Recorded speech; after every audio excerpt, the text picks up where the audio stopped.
Hello, ladies and gentlemen. It's the day you've all been waiting for. The wait is finally over. Premier Finals, Wrath of Terra taking on Eclipse. I'm KingFsher and I got Cosmic Warrior with me. Cosmic, you ready to go? I'm absolutely ready. This is the match. This is the set that we've all been waiting for. It's the Premier Finals. I'm ready to jump right into this one. Starting off right away with the bans, we see a Maui ban. That's interesting. We've seen a lot of value placed on Maui recently. A lot of people are realizing the potential that he has in the duo lane. And I would have liked to see him. Not surprised to see him getting banned. He's definitely a very fun god to play and definitely very fun to watch. Yeah, pretty fun in the movie too, but he has been really being valued a lot more in the playoffs. I think one of those gods that happens every year, kind of like Scylla with Worlds, it seems a lot. There's really not too much value the last few weeks, and semifinals roll around and it's a whole new meta. But the rest of the gods I think are pretty standard. They're really stressing out the ADC pick there as they take away Rama and Cernunnos. So definitely going to be rough sailing for that duo lane. And a Lancelot and a Thor, assuming those are both jungles, we're gonna see some really big plays. Yeah, definitely. Sir Nuno's no surprise to see the ban there. The Rama ban does leave open some of your other meta hunters, namely the Ishtar, even some that may have fallen off a little bit, but still having a lot of value, such as your Cupid. So I think there's still a lot of options for a very strong dual lane hunter from both teams. Thor being that god that you can flex into the solo lane for sure and see a lot of value, but definitely one that gets tons and tons of value just playing it traditionally in the jungle. Now, Athena, on the other hand, is a god that definitely relies on her cooldowns. Getting big taunts, burning beads. That's her bread and butter. So that's what I'm hoping to see. A lot of cooldown on the Athena, and just getting as much value as possible out of the taunts. Yeah, definitely want to see big taunts. We did see a lot of those in the Challenger finals, some massive plays coming out of the Athena supports. But speaking of supports on the other side, another one that's really been popular lately, it's going to be the Yemoja. We see this pretty much always a pick ban god. I think same with Ishtar, which Eclipse also locked in. So that's going to be a really scary duo lane. And is that a Chronos ADC in the finals? I think I prefer to see it mid. Chronos hits Yeah. so hard. He hits so hard with his recent buff. The itemization is really strong. Polynomicon getting buffed recently. He can hit for 1k plus. Polyprox is 1, can hit for over 1k with a very short cooldown. He's absolutely insane right now. Not surprised to see him. He's also very fun. Uh, on the other side, yeah, this Yemoja Ishtar dual lane is going to be very, very hard to really compete with pressure in the early game. The AoE autos from the Ishtar and just being able to spam that Omi from Yemoja, it's going to be really, really hard to match that.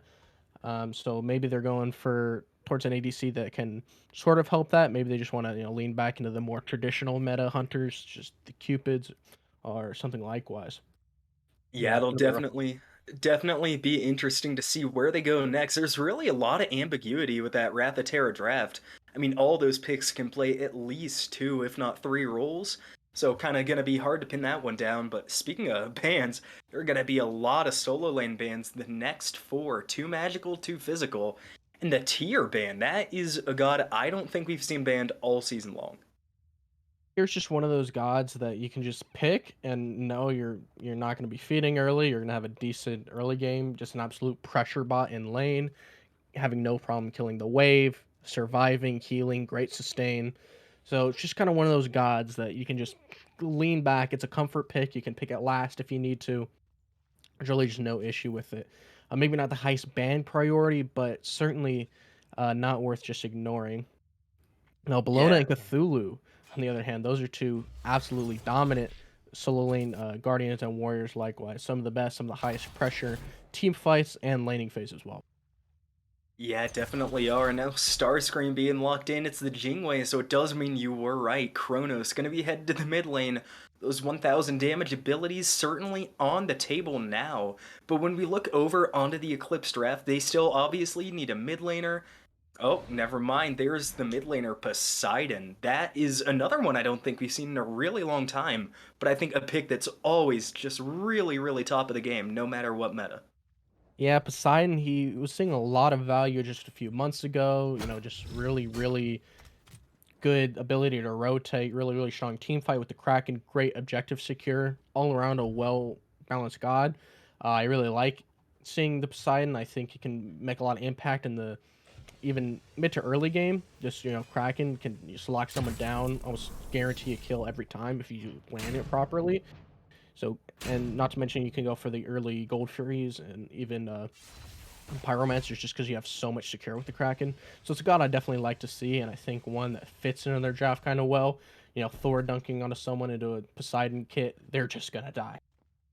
Yeah, not much hope of escape there, and even less so with this Odin lock in the final. It's gonna be in solo lane, and I really like this pick. Odin isn't one we see picked up a whole ton, but none of these gods on the other side have leaps. The anti-heal 2 inside that cage is gonna be incredibly useful, particularly if they lock in that Hades.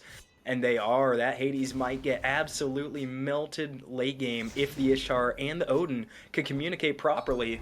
There's only so much speculating that we can do here, so we're going to send it back into a break, and we'll be back for game number 1 of the Premier Finals.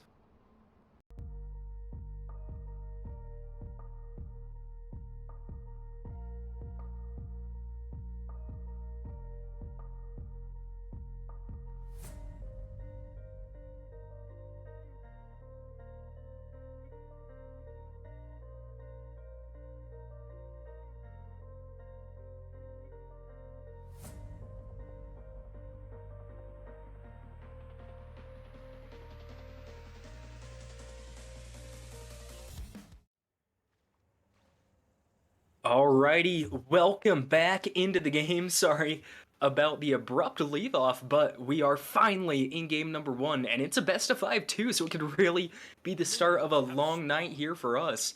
Eclipse and Terra. Luckily, I don't think either of them doing that new start that we love so much where the supports invade each other's purple buffs. It looks like just some traditional start. Neither team wanting to, risk throwing the start of such an important set right now.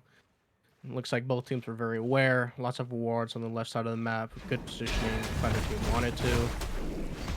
So it didn't seem like even if one team were to try to go for it, would have been that great for him. But one thing that's interesting, we have a Poseidon ADC on the Eclipse side. Did not see that one coming.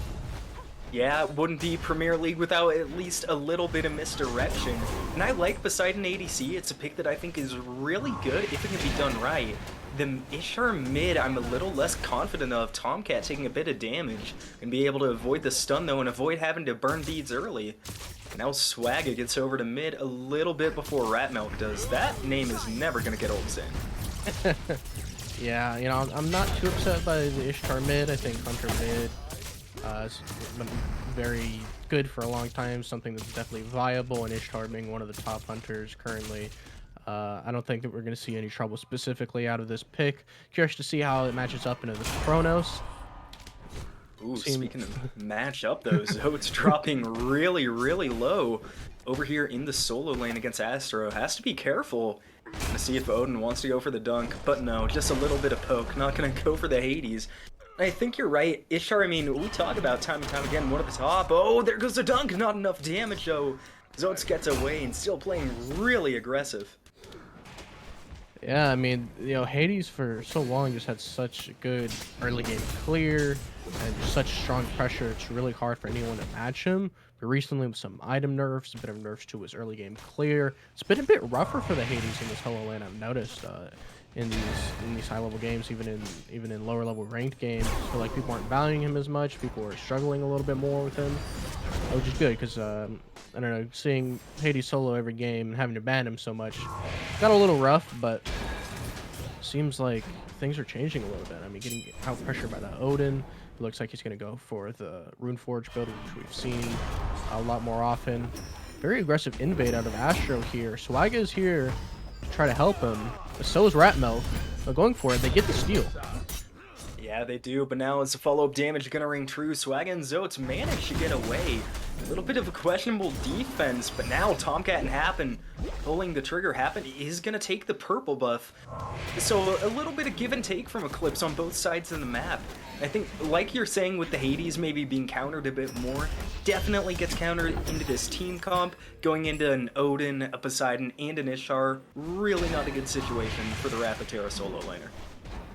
Yeah, not the ideal pick, I think. You know, maybe we'll see him perform a little bit better late game if they can bait out some Odin ults or just force out some of these guys, let him dive in. If he wants to build a little more tanky, can be a little bit more survivable without all the healing.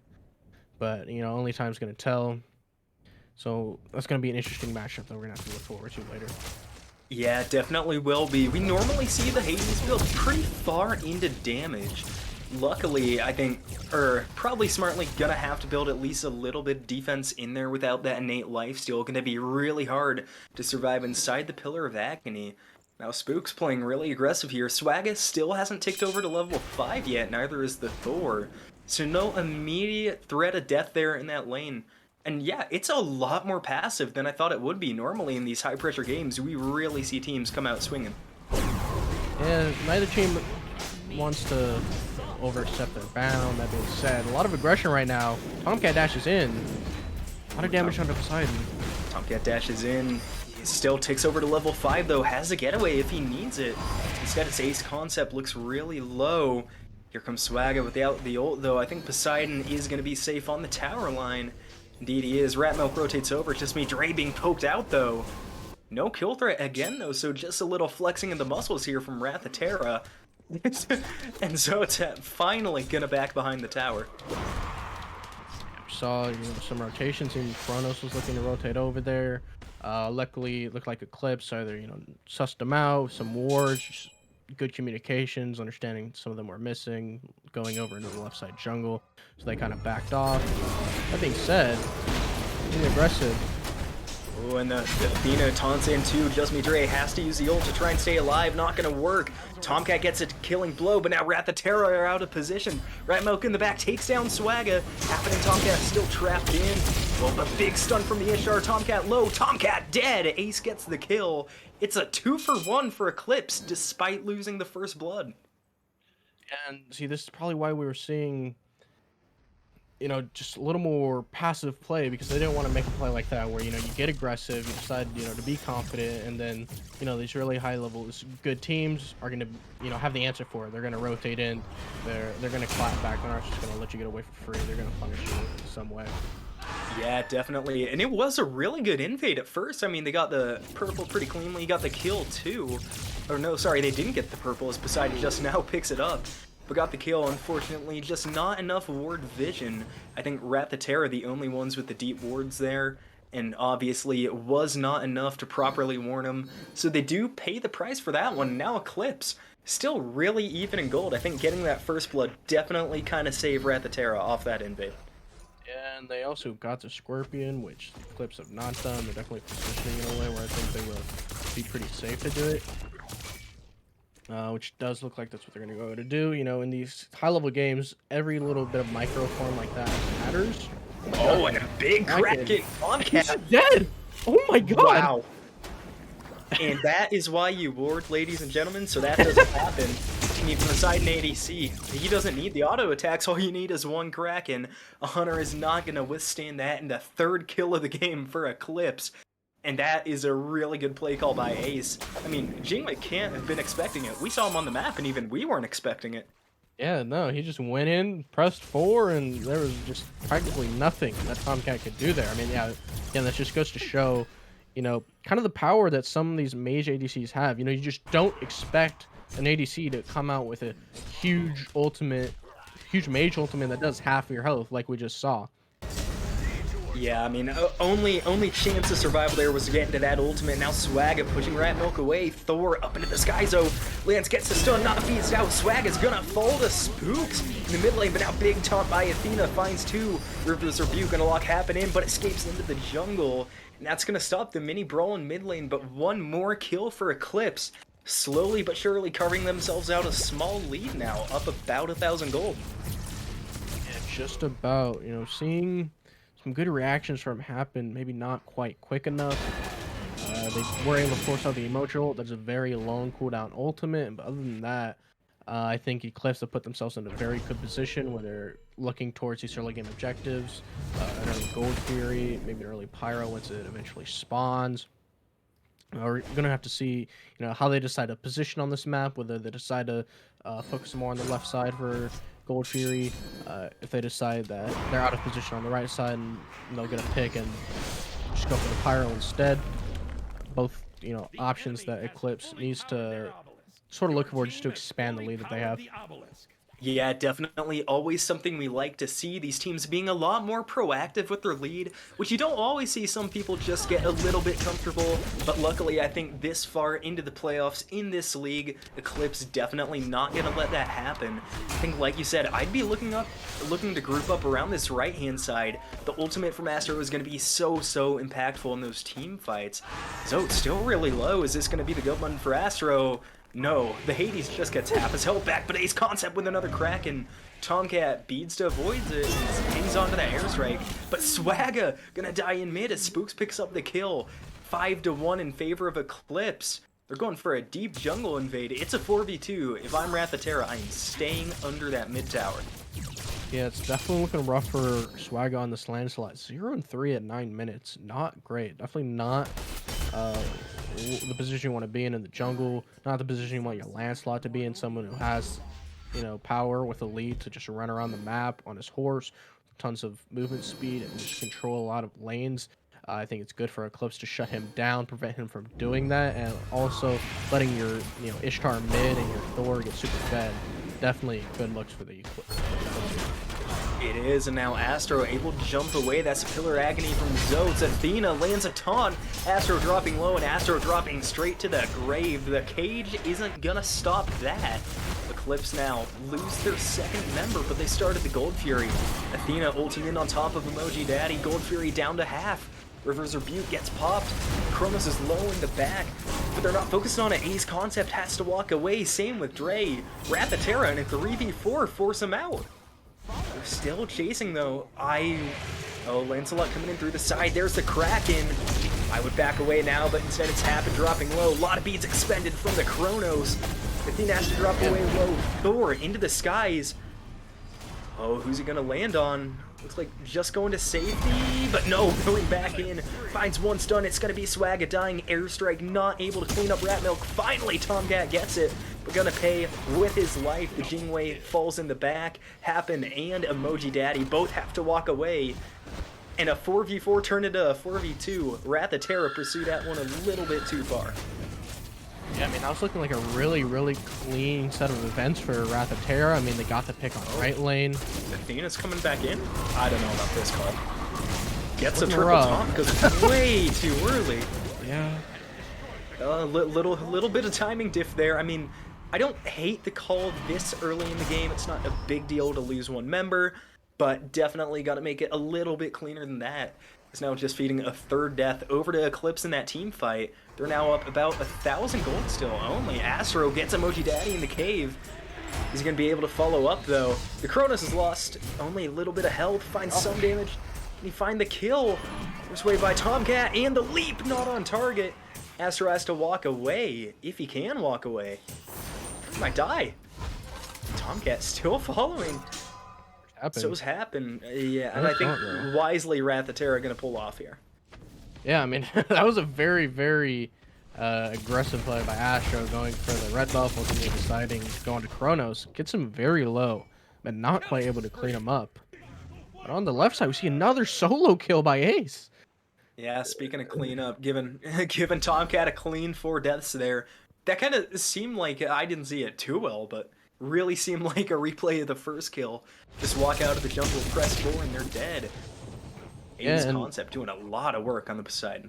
Yeah, I think this Poseidon pick was really smart here. They knew that Jingwei wasn't going to be going mid. They knew Jingwei was going to be in the duo lane.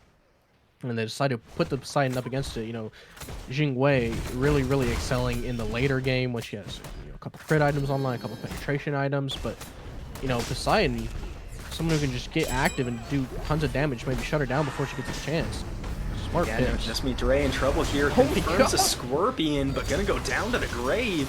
But instead, it's gonna be Ratmilk ulting back in. Zoats is gonna die there, maybe? No, they don't find that turnaway damage. Not done. Astro can't shut it down in mid. Spooks falling to Swagga, has to get out of the tower. Astro still trying to chase down the Hades. Finally, gonna pull back a little bit as Eclipse let one slip away there in the mid lane. Yeah, they were really dedicated to hitting Astro that. walked the wrong way? No, he gets out of it. Okay, I thought that was really bad for a second. Astro don't care, man. He'll just walk in your jungle. He'll just walk back to there, and he won't care. He'll just jump away, as we've seen him do time and time again. But yeah, Eclipse really wanting to get that Scorpion and Wrath of Terra, having the answer back, picking up the Emoja. Really good, well played, good communication by Wrath of Terra, just knowing that these teams put a lot of value on the Scorpions and being able to position around it. It's really well played by Wrath of Terra, doing their homework, just understanding proper map play at this stage of the game. Yeah, I mean, enhanced buffs are always cool. I think having your Emoja alive, maybe a little bit of a better scenario for Eclipse. Perhaps. Luckily, though, Dre is going to come back up before any of the major objectives. This time, Tomcat on point. Oh my god! Matter. Wow! That did more than the Kraken did, I think. Yeah, the Kraken didn't hit, but he still got nearly one shot. It's insane. Oh, yeah, I thought... Ooh, now Astro falling low, uses the cage. Can't get out of the Pillar of Agony, so gonna fall regardless. I'm a little bit surprised Tomcat hasn't used the airstrike in any of the times where he's died. Speaking of died, Swagga might be being sent to the grave. Gets away though on the horse. Good reaction from the Lancelot. And now the Thor has to use beads to escape. Wrath of Terra finding a little bit of leeway here on the right side. Yeah, like the one saving grace that Jingwei has in the early game is that you can just kind of run away from any fight you don't really want to be in. That has just not been the case with Tomcat. Tomcat has been getting caught out and just getting 100-0 by Ace every single time before they're even able to cast the ult, before they're even able to leap away very far. So just really good plays by Ace here, really shutting down Jingwei and exploiting a weakness that she really shouldn't be having right now. Yeah, it might be time to put the ult on instant cast, but regardless, I mean, I think for everybody it's really hard, especially if you don't have wards and you're not anticipating the gank. I mean, a man on a wave just shows up out of the jungle and you're dead just like that. So can't put too much on Tomcat. But despite those deaths, staying pretty even in levels, obviously down a little bit, but I think that's just happened in the past few minutes. They were both level 10 at around the 10-minute mark. Definitely, though, looking to be playing a little bit safer now in his own tower, just waiting for the minions to come to him. Yeah, I mean, at this point, you gotta understand that he just can't walk up past that mid-mark. Ace is just gonna be there, and he's just gonna crack you every single time. At the very least, you should get some wards. You did see him back, so maybe he wants to get a little more aggressive just to get some farm up and close that level gap. Some interesting positioning right here as we see the Gold Fury respawning. Wrath of Terra trying to get the vision from the Oracles. Oh yeah, and Oracle's gonna maybe split. Oh no, Eclipse got Oracles. Okay, Eclipse now has to win the Oni Fury fight. I think that's how it goes. The Oni Fury already pulled down to about half health. Thor into the skies. Hapn's gonna be the one again to try and steal. Can't do it though. Astro still. Ratmilk crashes into the back. Hapn about half HP. Pillar of Agony finds nobody. Poseidon now getting caught by a Poseidon dropping low. Poseidon dies to Hapn. Picks up the kill on the back. Swagga dies as well. They're going for Zoats. Can they find the Hades? But no. The Odin falls to the Kronos. Jingwei into the back. Kronos swinging away. This fight has turned for Wrath of Terra. Now justmedre is gonna fall to Tomcat, right? Yeah, there it goes. Ratmilk felled as well. Spooks is now the last member alive. Are they gonna try to turn it around onto the Hades or not? You're not safe under that tower. Hate to break it to you. Tomcat trying to find the kill. Can't find the last auto. Tomcat going in anyway. Oh my gosh. Okay, the Hades cleaned it up. Gets the kill onto the Jingwei. Good job from Spooks to at least find something back. Yeah, at least, going down with the fight there. Not a great fight overall for Eclipse, however. They were able to secure the Gold Fury, but losing all 5 members isn't exactly what you want to trade for a Gold Fury. That puts Wrath of Terra at a big lead, looking about 2,000 gold here. Puts them in a position to just, wipe a lot of the farm off the map. Farm themselves up an even higher gold lead, lets them, put wards down on the right side of the map, position well. for this upcoming Fire Giant fight that I'm assuming we're going to see within the next few minutes. So yeah, overall, really good by Wrath of Terra. Unfortunately, Tomcatt does go down in the end there. Just a lot of burst damage coming out of that tower. With the buffs we saw out of 9.5, just tons and tons of penetration on those towers. They're definitely nothing to scoff at, even this late into the game if you're a squishy. Yeah, unfortunately, hunters don't build defense and towers build all damage. So Tomcatt does fall on the tail end. Still, though, I think Wrath of Terra definitely come away winning that fight. They lost the Oni Fury, so I think that stalled them out a little bit across the map. And now you mentioned the Fire Giant fight, and Eclipse are grouped up on the right-hand side, though. I don't know if they're going to want to go for anything without AceConcept here. They have the Ishtar, which is more than enough objective burn, but having that Kraken by your side is really, really nice at those big fights. Definitely. The big fights, and not to mention just really, really good FG secure. Seems like a lot of times Hapn has been a little closer than maybe they want to, especially on that second gold period of stealing it. I think if they maybe committed a bit more of a damage dealer into trying to do so, maybe they would have gotten it the second time. Obviously, it didn't matter. They weren't too upset by the outcome of that fight, but having that Kraken to just prevent a 50-50 and just being really, really sure that you're going to get the FG is definitely the route Eclipse want to take if they're, not going into an FG take with, at least 2 or 3 picks.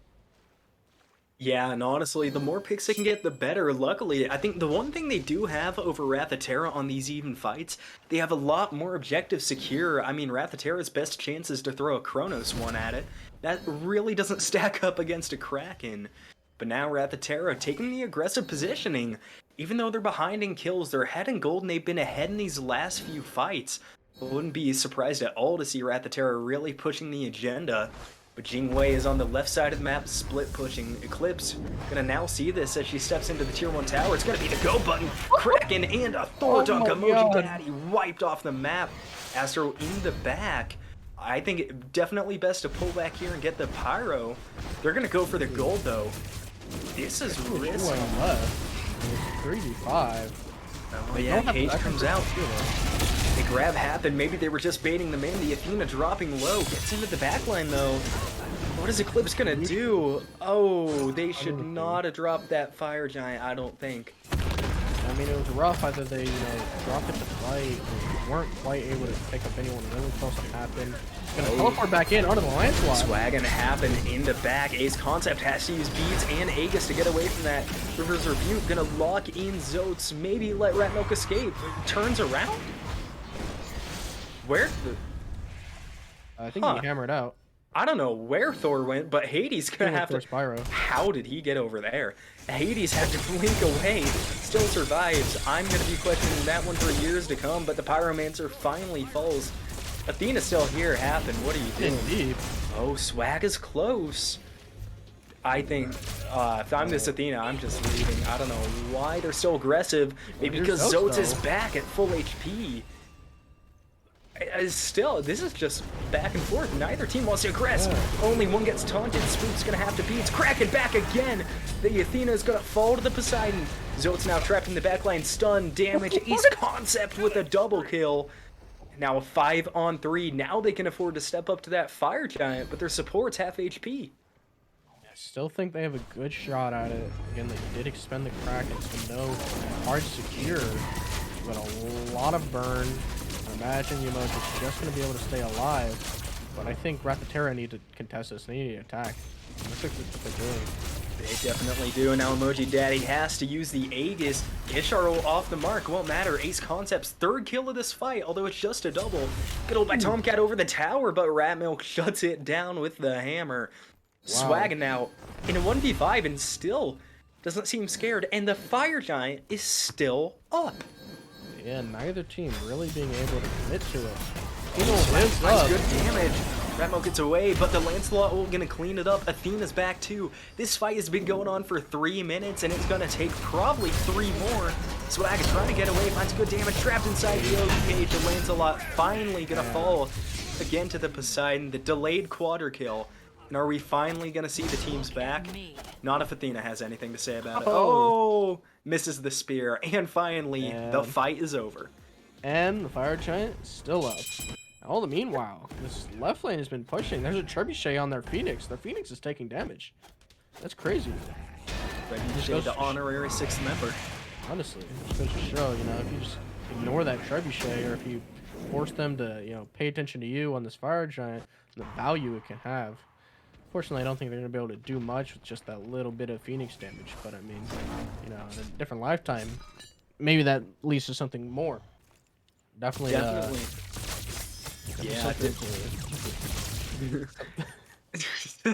It definitely can. I was going to say, at the start of that fight, I was really questioning TheTomcatt kind of split pushing, but does get it down to the Phoenix. And still, his team stalled long enough for Eclipse to not be able to take the Fire Giant. Still in awe that that Fire Giant is still standing. I think they got started like 4 or 5 different times, but maybe the 5th time is the charm, as there are still all members grouped up on the Fire Giant, and they have the Jingwei at the beginning this time. This fight might go differently for Terra, and for the 5th time Eclipse starts it up again. Ratmilk into the skies, that could be... Nope, they'll drop it. Oh, but lands onto the back. Swagga low. Swagga back to the grave. Hapn finds a 2-man taunt. Kraken, massive damage onto the Athena. The Hades only finds 2 in the ult. River's Rebuke, a section off the fight. EmojiDaddy dropping low. EmojiDaddy sent to the grave by Spooks. Zoats gets AceConcept, and that is going to hurt Eclipse's chances of this Fire Giant, but eventually falls, and it's another 4v2 here for Eclipse. I don't know about that one, Astro. I think that's a bit ambitious, and now they're going to look towards the Fire Giant. They still have their Hunter, but now they don't have their Secure, so they need to be really careful. Yeah, well, I think Ratmilk and Astro are playing so aggressively, just zoning them away. Oh, Ratmilk dies. No. A little bit too aggressive zoning. Fire Giant has the emoji. What is going on? What's happening? And Ratmilk is this possible? Hapn might die for it. Spooks might die for it. TheTomcatt wants to find the kill. They're looking at Astro. Are they going to be able to get it? Odin leaps away. This is where it would stop the chase, and the cage will do exactly that. Terra back up. And I don't know how they got the Fire Giant and those kills. Terra in the 2v4, making it look easy. Yeah, I mean... Not even my ranked games get thrown this hard. I mean, that was insane. I mean, Ratmilk died trying to defend the Fire Giant, just dies to Fire Giant, and then they're just not able to secure it. Terra just get it. I mean, that was very, very unfortunate set of events for Eclipse there. Not the position you want to be in if you're an Eclipse fan. Definitely not. I think it really hurt them that Poseidon wasn't at that fight, died a little bit earlier. I mean, granted, still got off a ton. Are getting back into game now, so it should be interesting to see what Terra are able to do following up that Fire Giant steal, and a great one at that from Hapn. Just outplayed Eclipse a little bit in that FG pit. But Cosmic, now they have the Fire Giant, they have the lead. What do you think the plan of attack should be for Terra? First thing that needs to go is these darn tier 2s that are still up. Then you get rid of those. Then we can start talking about some Phoenix Sieges. Potentially maybe getting some of the cups that are on the map, getting themselves a nice juicy trebuchet. I'm really just hoping that Phoenix Siege, that Phoenix Dance, so we see a lot around objectives. It's going to go a little bit smoother if you have a trebuchet chipping around it, really encouraging Eclipse to maybe step out to try to deal with it. But yeah, first things first, we got to get rid of these tier 2s. Yeah, tier 2s should be going down. Speaking of going down, River's Rebuke and Kraken both expended early. Ratmilk dies onto EmojiDaddy in the back, able to pick it up. Then the backline again being dove. All of Eclipse being zoned off by Swagga on the horse. Trying to get away. Ratmilk, can he land the stun? And he can. Swagga goes down to the grave. Terra lose 2 on the push. And instead, it's going to be the Chaos tier 2 that's going to be in trouble. That's a Thor wall. I mean, that thing does damage now, and that's what he died to. It's one of the things that made Thor such a high priority nowadays. Really, really high damage with all of his abilities. Great CC. As we saw earlier on that FG Fire second, I was talking about the Thor dunk under the Kraken. I think Eclipse still just has the better team fight. I think they just had a very unfortunate positioning around the FG. And now they're the ones that choosing to. Yeah, they are, and they're doing a pretty good job. Zoats dropping really low early. Hades escapes into the back, though. Can the Odin find the answer? No. Odin gonna fall to TheTomcatt, it looks like. TheTomcatt finally gets him with the airstrike. Phoenix dropping low. Kraken helps secure Hapn. Spooks gets credit with the kill, and mid Phoenix down, but Eclipse gonna pull back now in a 4v3 still. But they're gonna cut their losses, make sure they don't underextend, and now they take the lead again, at least map-wise, still behind in gold. Definitely. I mean, this is the position I would have expected Eclipse to be in after they took the Fire Giant, but they didn't quite get it. But it didn't matter. They said, who needs a Fire Giant? It's not EFG. We'll just kill you on our tier 2. We'll kill 2 of you, then we'll go take your Phoenix anyway. They don't care about Fire Giant. They don't care what I have to say. They're just going to play some Smite, and that's exactly what they did. Again, I think, Eclipse, Umoja, Poseidon, Thor, really, really good team fight, pick-oriented, just separating some of the team and being able to get these shutdowns before they're able to do anything. Really, really good draft by Eclipse, I think. We've seen that throughout all stages of the game, except for that minor hiccup that they had on FG. But, with no members of Wrath of Terra having Fire Giant buff at this point, it's back to a fairly even game, aside from the gold lead that Wrath of Terra has. But I think Eclipse has shown us that they don't really care about a gold lead. They're just going to kill you.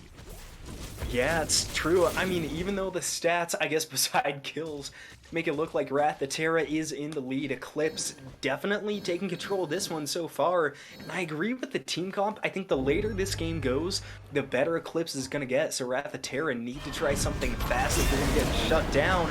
Getting Swagga picked up early, isn't it? A great Odin game. Kraken follows through, maybe a bit unnecessary. Swagga finally going to fall to AceConcept. And that is a lot of ult used for one kill. Yeah, hopefully with Jotun's 20% cooldown, able to get it back for this next fight, which looks like Astro's getting aggressive immediately. He's getting burst down. He's just dead. Wow. And yeah, TheTomcatt cleans that one up. It's back to a 4v4, but losing a solo might be worse than losing a jungler. And indeed, Wrath of Terra able to push him out of the pit. It's going to be Zoats chasing justmedre, gets low in the back. Pillar Agony finds nobody. Umoja dropped the reverse rebuke, so it's going to slow the push for a minute, and TheTomcatt just flexing the airstrike because they can. Kingway goes up and right back down. Now Wrath of Terra are going to be the ones on the Fire Giant. They've already had it, but they have never pulled it. So it's going to be interesting. Ratmilk gets taunted in by having stunned by the Chronos. In the back, Zoats falls to Spooks. The Kraken is going to hit, cleanup Hapn, and now it's another 3-on-2. They're discounting TheTomcatt though. Big damage from the Jingwei, bigger damage from Poseidon. And wow, it's still going, but everybody finally going to get away safely. 2 up from each team. I don't even know what happened there. A lot of people died. Not a lot of people live. That's about what I was to say about that.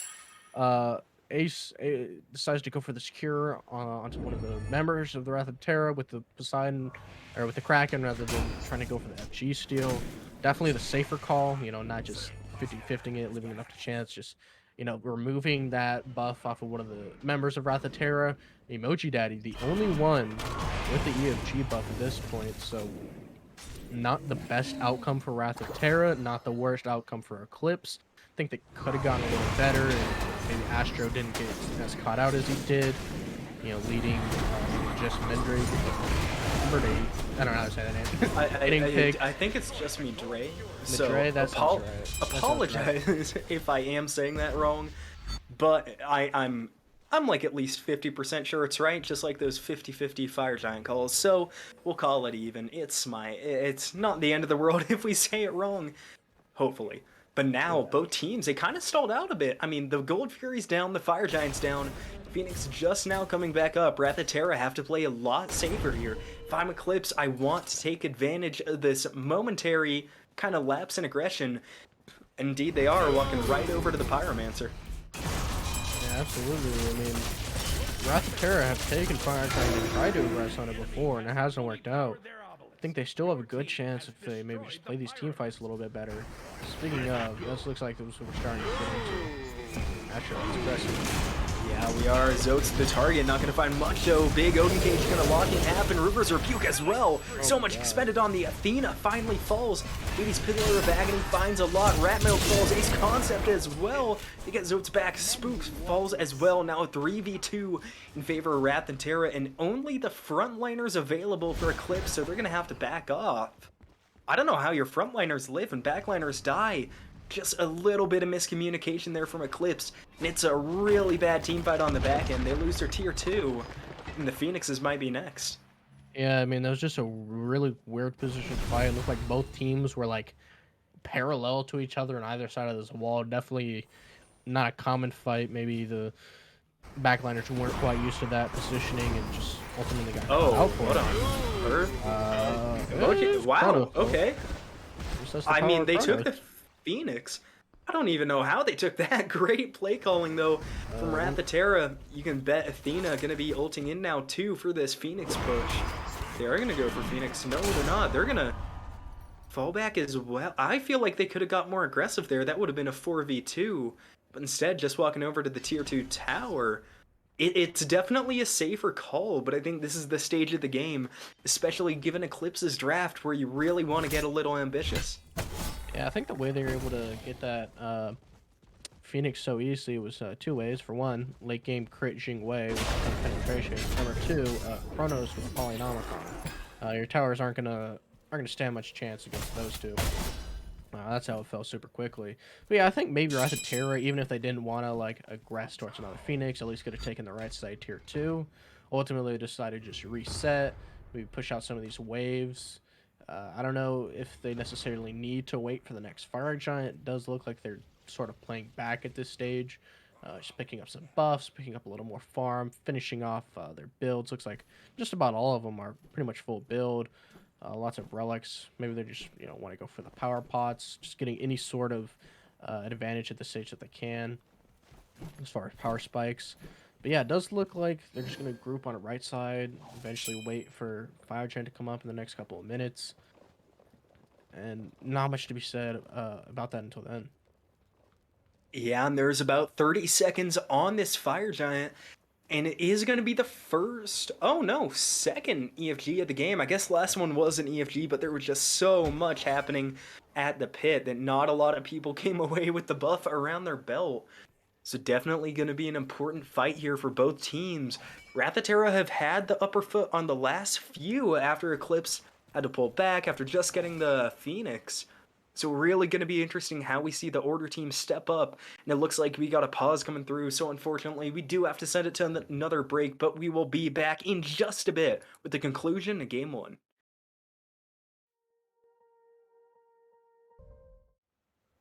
Alright, we did say it was just going to be a short pause, and it was just that, as we're already back into game, 35 minutes in, and still pretty dang close to even. Wrath of Terra going to take an aggressive footing around this FG, finally spawns. We'll see they're going to be the first ones to pull it. Thor goes up into the skies. They're looking for an early engage.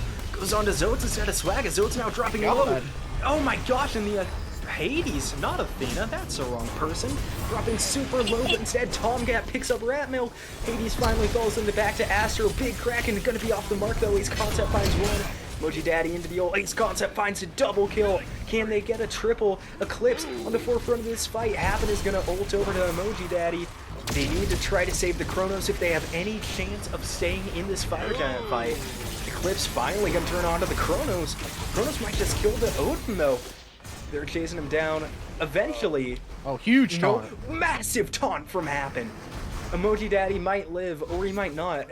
Astro is being a little bit too cavalier with this push. This is definitely a 50-50 between Odin and this Chronos. There he is. Luckily, Ace helps seal the deal there. Hapn narrowly escapes on 1 HP himself. Looks like Eclipse are going to have no problem pulling this Fire Giant. Oh, the Athena's here to steal, but the Athena is just a little bit late and gonna pay their life for two. No, barely gets away. Should still die. I don't see a scenario where Athena lives here. Maybe they just decide to ignore her. And yeah, honestly, that might be smart. I think that would be the play. Odin's chasing. They might be trying to kite that to the Gold Fury, but no, Odin's gonna back now. So Eclipse have Fire Giant, and all but one member It's an EFG too, so they are going to need to get aggressive with this buff. Definitely, I'm seeing a nice juicy trebuchet pushing up on the right side of the map. I think Eclipse ought to go for the right side, try to siege a Phoenix with that. Definitely wouldn't be too hard to get down that tier 2 and immediately turn that into a Phoenix siege. Does look like Wrath of Terror are going to beat them over to it, maybe shut down the trebuchet from happening. Looks like Eclipse just opting to Primal Fury instead, just increasing that gold lead. I would still like to see with 4 members having EFG, getting at least a tier 2, pushing that into a Phoenix ideally. I think they are capable of doing it. Maybe they're just waiting for a couple relics to come back and a few more seconds of some of their beads. Probably the wise choice here. Yeah, it definitely is, and that tier 2 melts like butter. I guess it was already pretty low, so maybe just melts like ice. I don't know what melts faster than butter, but now they are going to be looking at this Phoenix. It's a 5v5. This is definitely no sure thing for Eclipse. Ratmilk into the sky, so it's been their engage tool all game, not going to change here. For a big land on the back, River's Rebuke, he does find the backline track and finds nobody, but AceConcept picks up one, Ratmilk gets the other, the Thor finally falls in the back, but so does Hades. It's a 4-on-2, the Phoenix falls, Titan should be following it, as it's going to be Eclipse pushing into the Titan room. Only Swagga and Hapn alive left to defend. They're not going to be able to. It's still around half HP and a massive taunt from the Athena. Swagga falls in the back, though. It's just Athena, and now it's just Eclipse. They take game 1 of the Premier Finals. Wow, Ace went 17 on 3 on this Poseidon ADC. I mean, what a performance by him. I think that was just really well coordinated overall by Eclipse for the most part. Being able to just Thor dunk in, followed by a Kraken, using River Rebukes to separate the team fight. I mean, really, really great drafting by the Eclipse. Wrath of Terra, they're not in the finals for no reason. They're definitely going to have an answer back in the next game. I'm sure they're going to draft around it. Maybe draft some counters, maybe ban some of the priority picks that Eclipse had. So I'm definitely looking forward to see how Wrath of Terra answers back in game number 2 of the set.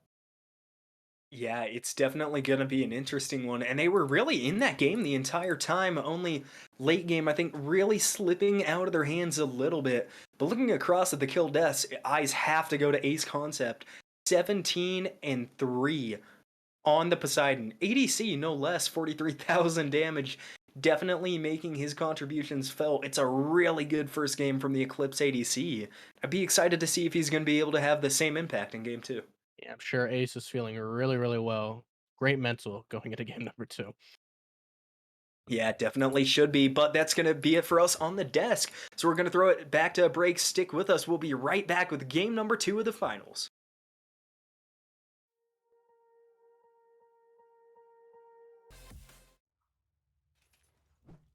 Hello and welcome back. We are in picks and bans of game number 2, and we're speed running it. We've got a Rama, a Lancelot, a Vulcan, a Ymir. We got 6 bans to talk about too. I'm Anthony Malum. I have Cosmic Warrior with me. What do you see so far?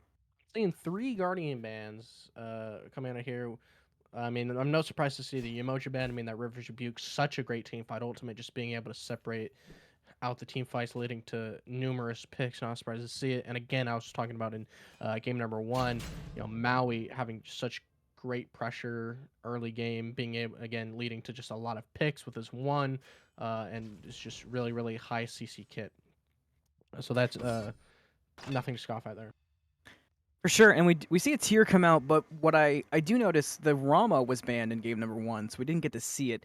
And you guys were talking literally seconds ago about needing to find an answer for AceConcept's Poseidon, and we haven't seen it banned yet. So do you think the counter here could be potentially going a Rama and just trying to out hyper carry AceConcept's Poseidon? What are you kind of looking for here? Maybe I think, I mean, Rama definitely has some of the survivability in his ult, potentially able to dodging out the Kraken. Maybe I don't know. It might take a bit of a second to get into that ultimate, so I'm not too sure. Just being able to avoid that. I mean, AceConcept was on point every single time with his Krakens, just coming out of the jungle and just soloing his enemy ADC. So I'd like to see maybe a little bit more than just picking, just trying to out pressure him or something like that. But Yeah, I don't know. It's definitely going to be an interesting matchup if they do decide to run it back. I mean, 3 picks in, they still haven't chose it, despite the fact that it was, a 17-3 absolute like menace all game. Yeah, They didn't. it's kind of surprising to see for It sure. hasn't been banned either, so maybe they're like, oh, he just got out of hand, or he wasn't really that impactful, not really respecting it. So it's definitely going to be interesting to see how the next few picks and bans go. I agree, and I think with seeing this tier come out, I think there's always the potential that the response here may be to play comfort and maybe to try to play characters who can really go hyper aggro onto Poseidon and try to take control of the pressure and the positioning. Because if you can keep a tier on top of Poseidon, while Poseidon can do numbers on a tier, there's a good chance it at least delays what AceConcept was doing and gives you a chance to kill him. Yeah, definitely. I mean, yeah, if you're just not able to live to cast your abilities, I mean, you're not gonna be able to do it. We see the Artemis hover here. See, this Well, is that could be a interesting. spicy finals pick. It would be spicy, and I actually don't hate it because they chose Rama. I mean, if he's Rama ulting, he just placed a trap right where he's gonna land, and then he lands in a Artemis trap, and you're just gonna get wailed on at that point. Yeah, Artemis has kind of always famously been a good, not necessarily direct counter, but Artemis feels really good to play against Rama. And if it, speaking of that control and that pressure of the positioning, Artemis does that very well against Rama. It kind of feels like as Rama, you got to keep a certain distance away. We do see them switch to the Chalk, so maybe we'll see the Artemis be a 5th pick, or maybe they just got off of it. But regardless, we made some good points, so put them in your handy dandy notebook. Yeah, definitely write them down. They're gonna be on the test. Uh, Anyway, Chalk's an interesting one. There could have been maybe a little bit more direct counters to say the tier or something, but Chalk, kind of like what you're saying, just hyper aggressive W key. That's definitely the style that Astro was playing the last game on the Odin. So I think it's gonna fit his playstyle very well, and they're definitely gonna need to have some answers to that. Otherwise, you're just gonna have a Chalk running all the way around your whole team. They do lock in the Artemis. There it is, boys. Told you. Told you to be on the test. And with that, they do lock in the 5th pick, Artemis. Count the times you've seen that this season and get back to me. And with that, we're going to leave you here in Picks and Bans, and we'll meet you back in game number 2.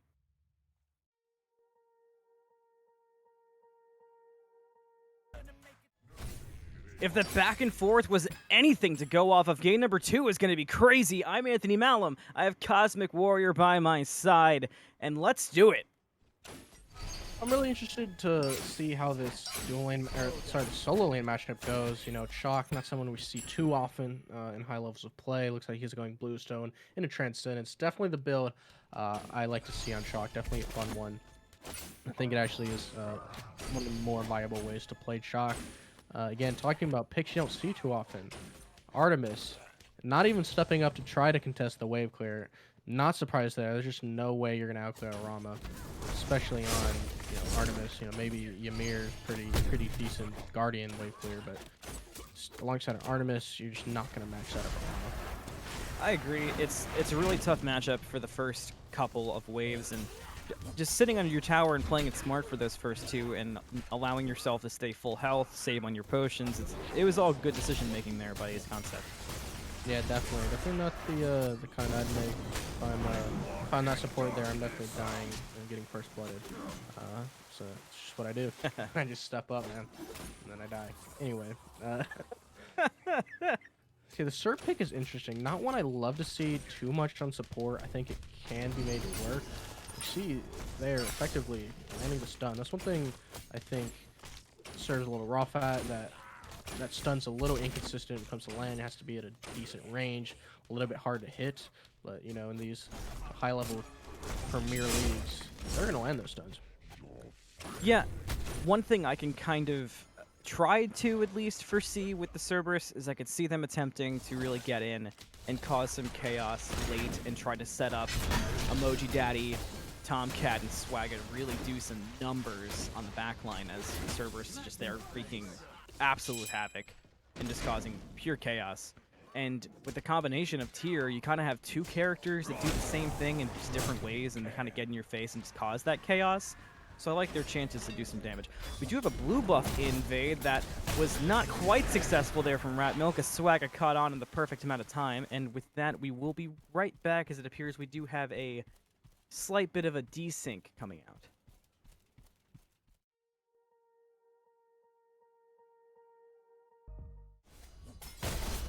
It appears that the visual glitch is gone and dealt with. Just to keep you back in the loop, the blue buff was not stolen. It was defended, but there was no kills off of it.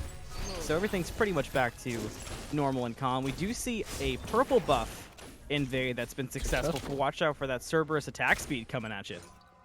Yeah, a lot of slows on side of the Eclipse in the dual lane, but not enough to really challenge it. I mean, again, Artemis, just not too much pressure afforded by her in the early game, so I'm sure they're comfortable, especially considering that they knew that the jungle was on the right side, blue buff that we just mentioned, so they were very comfortable and confident invading that purple. Very good understanding of positioning and just, map awareness by the Terra dual lane. Yeah, for sure. And you know what's surprising me is, based off last game, actually I'm going to hold my thought as we do see a gank about to happen in the duo lane. Looks like we got Lancelot appearing over just in time, gets some decent damage onto the Emir, who's slowing down and has nowhere to go. The wall only blocks 2. Down to a quarter HP, but Ratmilk is here with a gorgeous ultimate, doing tons of damage. Tomcatt may be the victim. Does dash away, though, with the beads. It was good. Vulcan ultimate from the side. Doesn't find anybody. Just missed Hapn, who jumps through the wall into the Vulcan. And the meatball turret doesn't clean him up yet. He's still alive, but he turned around for an ability, and the backfire makes it a first blood going the way of Eclipse. AceConcept looking for the kill on Tomcatt, but now has left himself open for Lancelot, who's here. Purification beats come out early just in case, and now Swagga goes on, but the trap was gorgeous from AceConcept. He's going to get away thanks to that gorgeous trap. Lots of early game pressure out of this dual lane, just both teams rotating a lot towards it. Same thing we saw in game number 1. This time Eclipse coming out on top, getting the first blood. But not too much other than that. It's really interesting. We saw how it happened, jump over the wall there, but he seemed like super slow after that. And Spooks just ran right up to him, shut him down real quick. Good rotation by Spooks and the Vulcan. Yeah, I think that play goes completely different if Vulcan doesn't at least make an appearance. And overall, Eclipse seemed to play it very well. I think there was a lane where they could have gotten a little more, but Wrath of Terra kind of cleaned up with the mistakes they were starting to make. Kusky comes out, lots of damage. There's a trap. There's a slow, but happens here, so AceConcept's just going to back away towards his tower and play it safe. But almost very cheeky solo kill in the duo. Yeah, Tomcatt not shook at all, though. He just stood his ground there, wasn't scared. He knew Hapn was nearby. He knew he still had the ultimate for safety. Freeze comes out on Hapn. There's a trap. Surely a wall will follow. There it is. Some good damage coming out, but Hapn was able to get around it. There's the slow. Still taking a lot. This is the stun. A lot of commitment for Hapn here. Ratmilk and Spooks are here. How many does it take to kill the support? TomCatt's also low, though, which is very notable. There's the ultimate from Ratmilk, but Tomcatt sidestepped it. Still took some damage, but not quite enough damage. And now Tomcatt goes into ultimate, finds 2. The third was too far out and wouldn't have killed Ratmilk anyway. But really just trying to keep things clear and maybe get an idea of what was going on in their jungle. Yeah, all the while, looks like Wrath of Terra were able to invade successfully the Scorpion without any mishap. So maybe a little bit of an overcommitment by Eclipse on the duo side, giving up the gold and not to mention the buff. The buff that comes from the Scorpion. Sure. I mean, it buffs the buffs. How many of them? So yeah, just good. Just Wrath of Terra just not freaking out, being like, all right, let's just go get the advantages where we can. No members of Wrath of Terra ended up dying, so just ultimately I think that was definitely a positive for Wrath of Terra. That's kind of how I view game number 1. I mean, Wrath of Terra obviously did not take the victory. Eclipse is up 1-0, but Eclipse has only lost 1 time this entire playoffs. They lost 1 game to Wild Inferno at the very beginning. So Wrath of Terra had a mountain to climb, and they almost did it. And there were moments where it almost felt like Wrath of Terra's game. So that alone felt like a victory. And so far this game, they're only down 1 kill, and they're actually up in gold, so kind of more of the same. And that's a really good sign for them, considering how Eclipse's season has gone. Yeah, definitely. You see Wrath of Terra trying to get aggressive on the blue buff. don't think they were quite able to take it, as Astro does end up picking up his own buff. You know, kind of like the opposite of what we saw in game number 1, Astro getting in super deep, even early. Ult for ult in the duo lane, but the shots aren't doing too much damage. And he lands in the trap. Cosmic called it in picks and bans. Will not lead to a kill quite yet, but a lot of rotations are starting to peek over. Ratmilk may be the first one there. TheTomcatt on the way out, but Ratmilk is very quick. We all know the movement speed of a Pele. He does turn around, though, as Hapn was just around the corner with Swagga. We'll see if this turns into a different fight, though, that we might not have been expecting. And it will. Ratmilk's going to aggress on the Hapn and Swagga. There's the Cerberus ultimate, throwing 2. TheTomcatt is here, doing tons of damage to Medre. Will he get away, though? Nice. Wall slam down from Swagga, does get the kill. Ratmilk blinks in. Oh, beautiful. The knockup, though, wasn't there because of the great beads from TheTomcatt, and that will be enough for Wrath of Terra to get away, really, with no punishment whatsoever. Vulcan ultimate will find nobody, including no minions, as they sidestepped it at the perfect time, and that was very clean from Wrath of Terra. A lot of good signs, as we were just talking about. Yeah, I mean, I respect the Vulcan. You gotta go for those. I mean, if you're playing Vulcan, you're not doing that. What are you doing? But yeah, it seems like Wrath of Terra just know that they want to get aggressive in this dual lane. Pele was pinged out in the very beginning from there. Good rotations by Wrath of Terra to help out in this dual lane. They do find the pick onto the Ymir. So it's really good awareness by Wrath of Terra, and I think at this point Eclipse needed to be like, all right, maybe let's try to focus somewhere else. It might be a little hard to do something in the solo side lane, just really hard to gank a tier who's aware and healthy. So, but they're just not finding the success that maybe they want to on the duo side, so they definitely have to change something up, whether it's changing their approach to this duo side or just going to the different side of the map. Hapn jumps through looking for the scepter, but just backs AceConcept off of it. Will look to get it for himself. But yeah, I think you made the perfect call there. Tyr and Chalk really are both very difficult to gank and bully.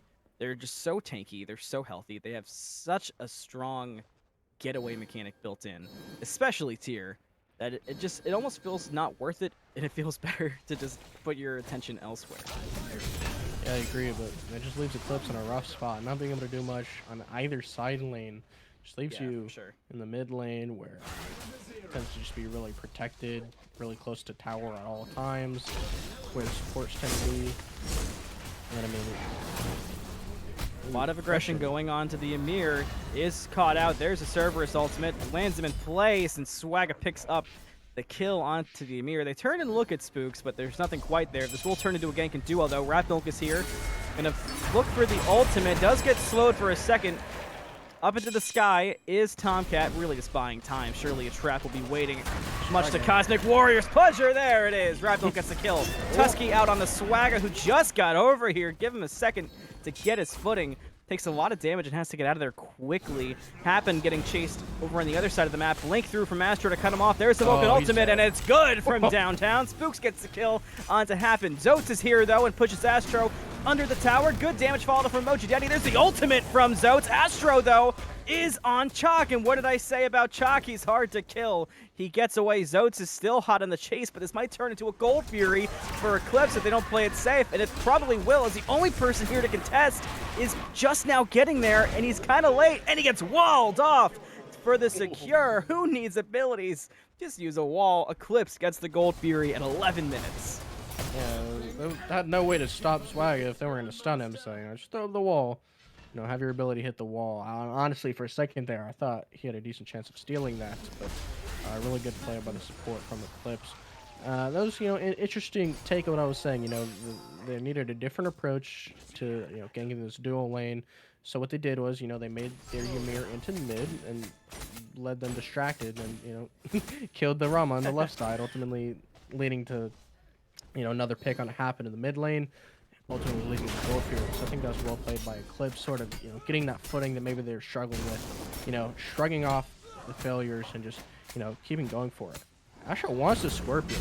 They don't want to give it to him. And the Pyromancer goes to Eclipse. I thought for a second Hapn had a chance, but he wasn't quite there in time. But it looks like Wrath of Terra is going to go for the aggro play. They're going to go behind the ultimate of Zoats, but he did not get The Ymir, doesn't matter, he dies anyway. There's the Vulcan ultimate, though. A lot of damage onto Hapn in particular. In the back, Swagga has a double kill. Cannot make it 3, though, as Ratmilk will clean that up nice and easy. Now Ratmilk turns to Hapn, who's low and stuck, and makes it a double kill. Ratmilk now caught between Zoats, trying to protect Astro, but Chalk doesn't need protecting. It might be Zoats who needs it. Blinks in, finds Astro against the wall. Ratmilk turns around with some good damage, but Merlin was around the corner and cleans up the kill onto Chalk. These guys love to fight. We're 5-5, barely any goal difference, and we're at 12 minutes. What I love to see, from these premier games, just absolute W key guys, tier just going in there, blinking, fearlessing, and EmojiDaddy just right there next to him. That's what you love to see. Great teamwork from the a huge initiator followed up by the damage dealer. It's just great understanding, great teamwork, great communication on all sides. Really showcasing, the power that they have. Even though they might have taken a bit of L on the Gold Fury, lost the Pyro, they didn't let that dissuade them. Hapn a bit caught out. There's the wall to make it even worse. Tusky will follow, and Hapn's taking so much damage. TheTomcatt's gonna try to help, but what can he do? Merlin, though, might be the one to make the difference, but oh wow, Eclipse just split the difference on the pull there, and they all get away clean. So while they did manage to get Hapn away, no kills for either side. Vulcan ultimate, though, just to be toxic, and tier 1 tower might fall in solo lane. Definitely, that's about all Wrath of Terra can ask for right now. I mean, again, we just see Eclipse getting so aggressive. There's like 4 people on the left side of this map, even without Gold Fury up. So I think Wrath of Terra, again, are just understanding this and finding different wins on the map that they can, just because Eclipse is committing so much onto this left side. Oh, you're gonna be in our left, trying to kill our support, who ultimately doesn't die. Wow, a lot of damage. I'm like there almost Tomcatt. Tomcatt. Ooh, that was close. Rama did get away though. Yeah, but has to play it very careful. You forget how much damage Artemis can do quickly until you step in one of those traps. Yeah, and then just free cast on, you can't dash away, you're stuck. You're just gonna take all of that damage. And I mean, if anyone else is there alongside Artemis, I mean, you're just dead. And I think that's why they picked it. It's really good. Lockdown. We have seen some Artemis on other high levels of play. We've seen the likes of TheTomcatt playing him a lot, very aggressively. So it's definitely something there. Some reason that players are playing Artemis, despite not being seen as quite to the level of other hunters. For sure, and we see it now. If you look at the health bars, it's gone. TomCatt's almost dead. Ratmilk was there too. Wow, tough break for TomCatt as Ratmilk gets a kill in dual lane. That was so quick. The health bar vanished quicker than we could even go look at it. Wow. I mean, last game we saw Ace just, kind of tending to solo TomCatt over and over again, but this time we see, Ratmilk just committing so much on this left side of the map. Just really trying to shut down TomCatt. I don't know if they particularly fear this Rama, probably. I mean, considering that they banned it the last time, I believe it was their team who banned it, so maybe they have something to fear. They wanted to shut it down before he's able to just run away with it. Ymir and Pele are on the way to duo to back up AceConcept, but Swagga and Hapn sniff it out and wisely start to back up. Hapn, though, going a little aggressive, but does kind of have some get out jail free cards, so I don't expect them to all in the Cerberus. Or will they? There's the wall. Ultimate in response to Cerberus. Tusky comes out. Freeze comes out. Hapn's taking all the CC in the world and does fall. Walking up was not the greatest play there from Hapn, and he does pay for it. And this might turn into a Primal Fury for Eclipse. It just respawned. I don't even See think if they they're go realizing for it. It's already down to half health, and they're still kind of paying attention to the side, looking at Vulcan. Merlin's coming around the corner now. They've spotted it out. It's half health. We'll see what they do. TomCatt, though, gets a big kill on Ratmilk, but he's very low on the side. Pay attention to his health for this rotation. EmojiDaddy getting focused up by Astro. Vulcan ultimate onto Swagga. Will he find it? Blinks through it! Swagga's safe in the back. Medre's down low in the front. EmojiDaddy's about quarter health. Looks like the Ymir is going to somehow manage to survive this. Zoats is looking for somebody, anybody, to kill, and he just can't quite find it. It's going to find Astro, who's low but tanky. Happens here, doesn't do a lot of damage. They don't see Medre around the corner, and he's going to back and be completely safe. And while the Primal Fury was not pulled, I think there were a lot of missed opportunities in that fight. I mean, Ratmilk got killed right at the beginning of that fight. Tomcatt was tired of all the ganks. Unfortunately, he was, super, super low, so practically a technical knockout from Ratmilk. He had to back immediately. So not the team able to find too much after the fact. I mean, we saw Madre just living on 1 HP. I think EmojiDaddy just barely got out of the grasp of Astro. So it looks like the team's just backing up, having to take the Pyro instead, not even being snatched out by Eclipse pretty free at this point. Eclipse definitely going to need to find their footing again. Yeah, I'm fairly surprised at how this is going. I mean, Eclipse has been such a well-rounded team ever since they made these significant changes in the season. The Wrath of Terra has been a fairly big powerhouse all season, and they're making a count here where it matters. And coming in, if you had any thoughts of underdog or favorite to win, despite the 1-0 lead for Eclipse, it's kind of hard to feel like there's a significant difference between these two teams, because both games have just felt so incredibly even. Yeah, I mean, it just goes to show both teams are deserving of their spot in the finals. Both teams have worked. Both teams have been practicing because, this is for all the marbles. This is what it all comes down to. Both teams bringing their absolute A game. They're not just going to let this one slip away. It looks like Hapn was looking to make a play at AceConcept, but with the Amir around the corner, they could not find the play. Spooks and Ratmilk are also close by. But so is EmojiDaddy, so this might turn into a strange late fight to the Primal Fury. The solos are working their way over, so you can basically guarantee it at this point. Primal Fury is getting pulled by Eclipse, just lightly looking at it, maybe trying to bait people in. Zoats, though, taking the back way around, could be very dangerous. Taking a lot of damage and quickly gets out of there. Looks like AceConcept's going to find Hapn, though, in the back, and they're doing a lot of damage to the support very quickly, and he gets deleted. Now it's a 4-on-5. Favor goes the way of Eclipse. Looks like they're going to half commit to the Primal Fury, still just trying to bait in more deaths. Astro finds EmojiDaddy, uses the ultimate, has to use the beads in response. A lot of damage, though, in the back onto Medre from Zoats, who ulted in. EmojiDaddy taking a lot of damage. Tomcatt up into the air, looking for the steal. Eclipse gets the Primal Fury. EmojiDaddy still low, still being chased. Vulcan ultimate finds nobody. Astro just now cleans up that Merlin. Tomcatt and AceConcept are throwing hands on the side. Zoats just gets out of there. Familiar tale to EmojiDaddy. We saw how it ended for him. Astro, though, caught in deep. Tomcatt finding good damage. The cripple was helpful for the moment. But now TomCatt's caught out and dies to the meatball. Meanwhile, looks like Swagga's going to prioritize cleaning up the jungle, but Hapn's going to try to slow things down, but they've already got the Primal Fury, and they got tons of kills to go alongside it, so that was a big victory for Eclipse. I mean, Eclipse is just a team who knows no bounds. I mean, they got the Gold Fury, and then they just chased you all the way back to your base walls. I mean, they just trying to take any advantage that they can find, any sort of pick. Unfortunately, Hapn did get picked right at the beginning of the fight, and they just, decided to commit to the Gold Fury. They were able to secure it, had to force the Ramen into the ult early, ultimately leading to his demise as they chased him out. So just really, really good coordination by Eclipse, understanding what they want to do, not hesitating, and just going, just pressing W until their keyboards break. Very, very well played by Eclipse. Yeah, that was probably one of the stronger fights we've seen from Eclipse, because it wasn't necessarily the most organized, but it felt like everyone had a target. It almost felt more like basketball, where everybody's got somebody to guard, and it felt like Eclipse just handled each one of those encounters perfectly. The charts are telling the story of Eclipse slowly starting to take the lead after we saw it start to swing towards Wrath of Terra, but realistically, that last fight is where all that difference comes from. Yeah, only a couple hundred gold lead though, so definitely should not count Wrath of Terra out, especially if we're going by what we've seen in last game. Preventing them from being able to take these fire giants for free, which really, really being a thorn in the side of Eclipse, even when they are ahead. So, looking forward to see how Wrath of Terra decide to, deal with it. Definitely a very different comp from last game, so I think Wrath of Terra has a much better shot of closing this gold lead, ultimately leading to some more objective play. And here again, you see a 3-man grouping on the left side.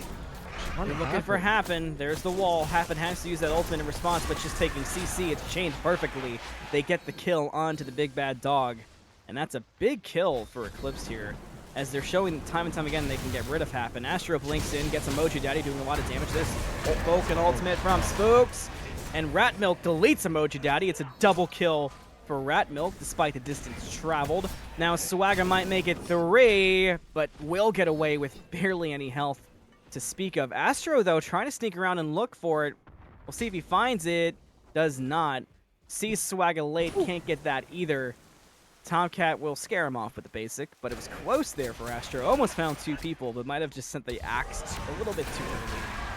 What I was going to talk about before that fight, kind of going off of what you said, the biggest difference I've seen so far for this game is it feels like Terra's one of their strengths is definitely TheTomcatt. And last game, it felt like TheTomcatt couldn't do much until it was too late to matter. In this game, it feels like TheTomcatt, while the damage isn't quite there yet, it feels like in each of these fights, as soon as TheTomcatt's presence is felt, it's starting to make a big difference for Terra. It's just a matter of how quickly can they get that Rama in there. Yeah, and I think the biggest difference between the two teams right now is that Eclipse is playing very proactively, and Terra is playing a little bit reactively. We're seeing 3-man groupings onto a solo or onto the support who's just like in a generally very safe part of the map, very close to base, and they're just looking for these picks, looking for these aggressive plays, and Terra just isn't prepared for it. They're not grouped for it. They're not expecting it. And then, that one pick leads into a second, leads into a gold fear, leads into pyro. And, without Terra doing something to answer back, without them being able to punish them, then I think we're just going to see Eclipse just running away with this game slowly but surely, increasing their gold lead, finding more and more picks, leading to FGs, ultimately leading to the game. So Terra is definitely going to need to be a little bit more proactive, maybe warding a little bit better, grouping a little bit harder when it comes to these, very, very important next couple of fights coming up on this FG that I'm sure is going to happen in just the next couple of minutes. Absolutely. We do see some light grouping around this Fire Giant. Looks like Terra is trying to be the proactive ones for once, but the question is what will they commit to? I mean, everybody's over here, so if there's a moment to try to take some advantage, it's now, but I'm not sure how aware they are of the situation. However, on the other side, we do see Ymir and Vulcan are peeking over at Gold Fury. It just fell, so now Terra knows what's going on. Yeah, they look for some aggression, but they don't find a kill off of it. They'll take the Greater Scorpion. I think they could have gotten more off that. Now everybody's here. Astro blinks in with the ultimate. Hapn tries to go on to slow things down. Ratmilk taking a lot of damage from TheTomcatt. Ratmilk now has Zoats on top of him. Vulcan ultimate from around the side. Gets the kill on the TheTomcatt. Big one for Spooks, and everybody's low, getting chased out. Ratmilk looking for it. Gonna get a big knock up, but Astro stopped in his tracks by Swagga, who has another big kill. We've seen that time and time again. He blinks out of the way of AceConcept before any basics can find a home. But now everybody in Terra is stuck underneath that tier 1 tower, and they have nowhere to go. Medre is going to walk in. Spooks is around one side with AceConcept. Astro is on the other. Hapn's taking a lot of damage. EmojiDaddy can't find a way in. Hapn's going to fall, and Zoats might not be too far behind that, but Medre's taking a lot of damage. He's been taking that tower a long time, but he will survive. Terra has to back before they lose anyone else, but Eclipse doesn't have the health to commit for Fire Giant, so it's hard not to feel like that was a small victory for Terra just to hang on. Maybe definitely want him to reset and get back to this as quickly as possible, even if the 2 members that they picked are able to respawn, just maybe getting into a more favorable position, getting down some aggressive wards, just giving themselves any sort of advantage that they can coming into this FG. Being said, solo laner just going around being sort of a walking ward, fairly safe as the tier. Lawbringer able to get himself out over walls, lots of dashes. Does get found though, but I'm not too worried, especially with that Magi special. I agree. He does get around the trap, which means the Magi is still up, and they don't have much else to break it unless they want to commit something bigger. So it's gonna do some aggro onto Astro. Fire Giant is getting pulled, though. Hapn's the first one to sniff it out. Everybody's starting to reposition for it, but Eclipse already lets go, looking for blood. They're finding Swagga quick. Ratmilk with the ultimate on top finds the kill onto the Lancelot. Hapn has to back up with TheTomcatt. EmojiDaddy's around there, too. Zoats is around the side. Magi's still up, still not broken, so he will aggress into Fire Giant, no doubt. But it looks like Eclipse is once again trying to go for a bait. They're going to look for EmojiDaddy. Astro's on the case. TheTomcatt and Hapn still hanging around the side. They got to go in at some point. Can't stand there for too long. Vulcan Ultimate finds EmojiDaddy, but the Aegis is there to keep him alive. Eclipse now gave up on the Fire Giant almost completely. They're going to look to push Wrath of Terra as far out as they can, but not go all the way in. They're kind of half between the fight, half between the Fire Giant, looking for Wrath of Terra to make a mistake. Mistake hasn't come yet. Here's the blink from Ratmilk trying to force it. Hapn's going to use the shell and jump out of there, but the wall still hasn't come out. Zoats now gets frozen, but very tanky. Hapn goes back in, finds a stun onto the Ymir. TheTomcatt got some damage off of it, but not too much. And once again, Eclipse cannot find kills off of this. They're not finding major victories, but neither is Wrath of Terra. It's sort of just an awkward stalemate. Definitely just a bit of a flexing of the muscles by both sides. Not quite able to finish everyone or anyone. Lots of members of both sides are getting low. Madre very, very narrowly escapes. Lots of CC coming from the Wrath of Terra. I think if Eclipse are in a position where Wrath of Terra are completely grouped, and it's just a clean fight like that, I think I favor Wrath of Terra just because this Merlin I think can pump out a lot of damage. And it seems like that's what's been dissuading a lot of the plays that we've seen on the left side of the map, where they just gun down one or two players who's a little bit separated. I agree. A later game Merlin just preventing a lot of that.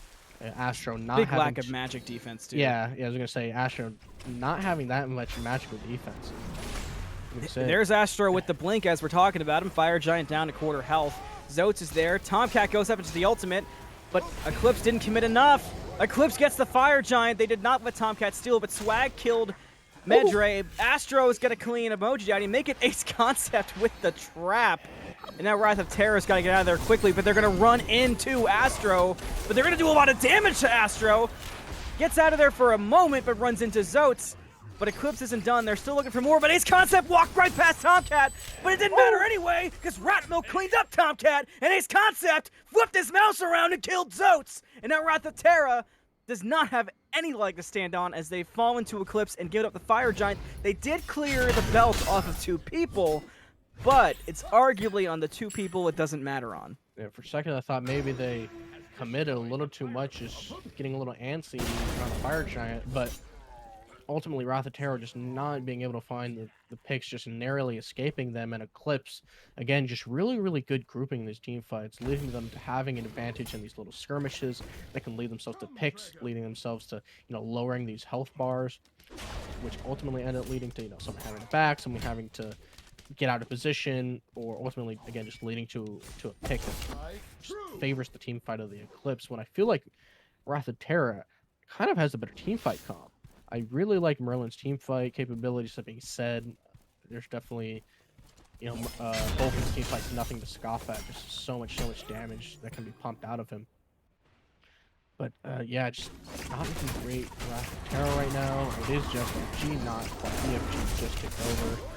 So again, just not quite out yet. It is quite a significant gold lead. That being said. So it is looking a little bit rough in that regard for Wrath of Terra. See a skirmish over here on the red buff.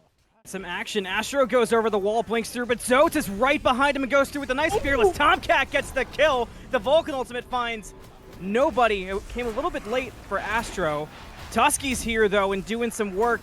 And now Zoats is falling really low, and Spooks gets the kill onto him, but Swagga's there to clean up AceConcept. Goodbye, Artemis. Now TheTomcatt and Hapn are running to Ratmilk on one side. Other side, Swagga's falling down to Spooks. Medre is going to fall to EmojiDaddy, and Hapn's on the hunt for Ratmilk. Everybody died in this fight. Looks like Ratmilk might have the speed to get away, though. I can't believe that. That's Pele. She's just going to run away. She is. She's going to be safe. Unreal. 3. She just gets out. It's crazy. Hapn just has to give it up.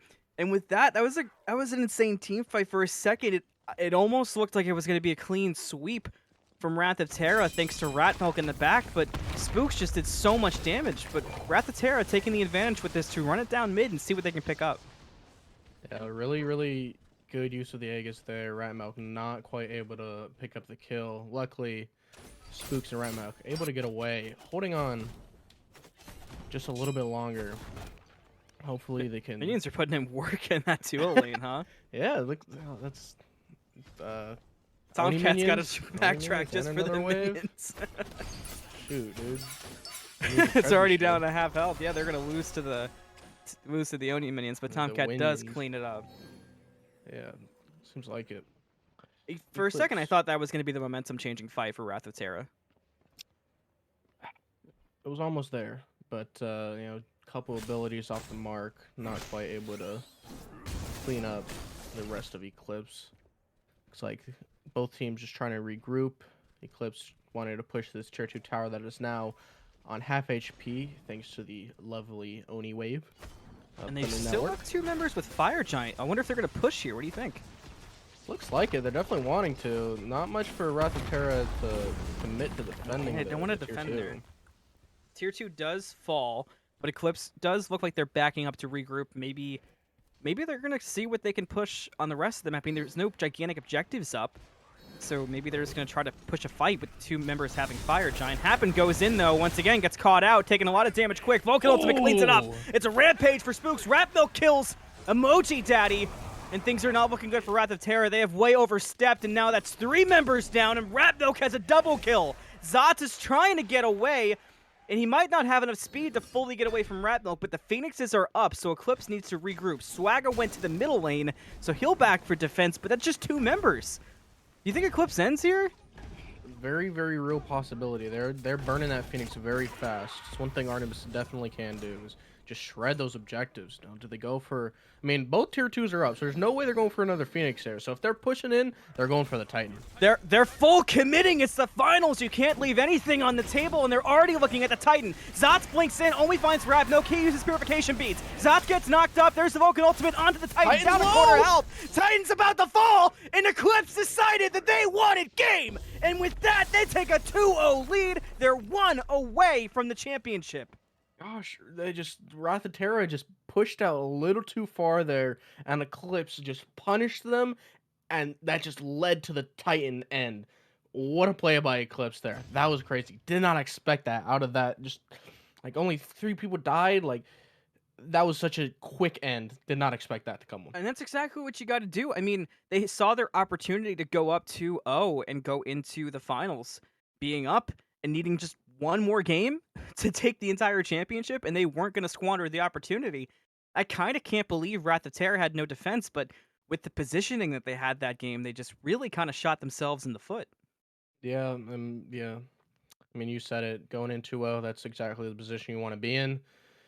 Wrath of Terra, they're going to have to do something special if they want to reverse sweep their way into, you know, potentially taking away this championship for themselves, but we'll find out in the next game. And with that, we are going to leave you here in game number 2. Eclipse has gone up 2-0 in Wrath of Terra, but Cosmic said it best. Can they claw their way back in, or is this going to be another sweep in the finals here of SDL? We'll be right back.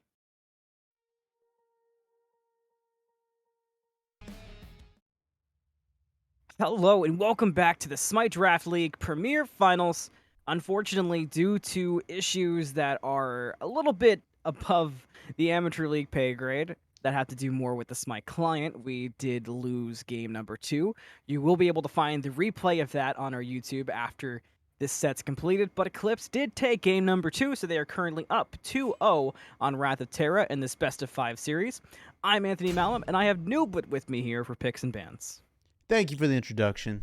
Yeah, it's very unfortunate we lost the end of that game, but it is not lost forever. We can still go back and get it, and it will be on YouTube and available so you can see all of the content.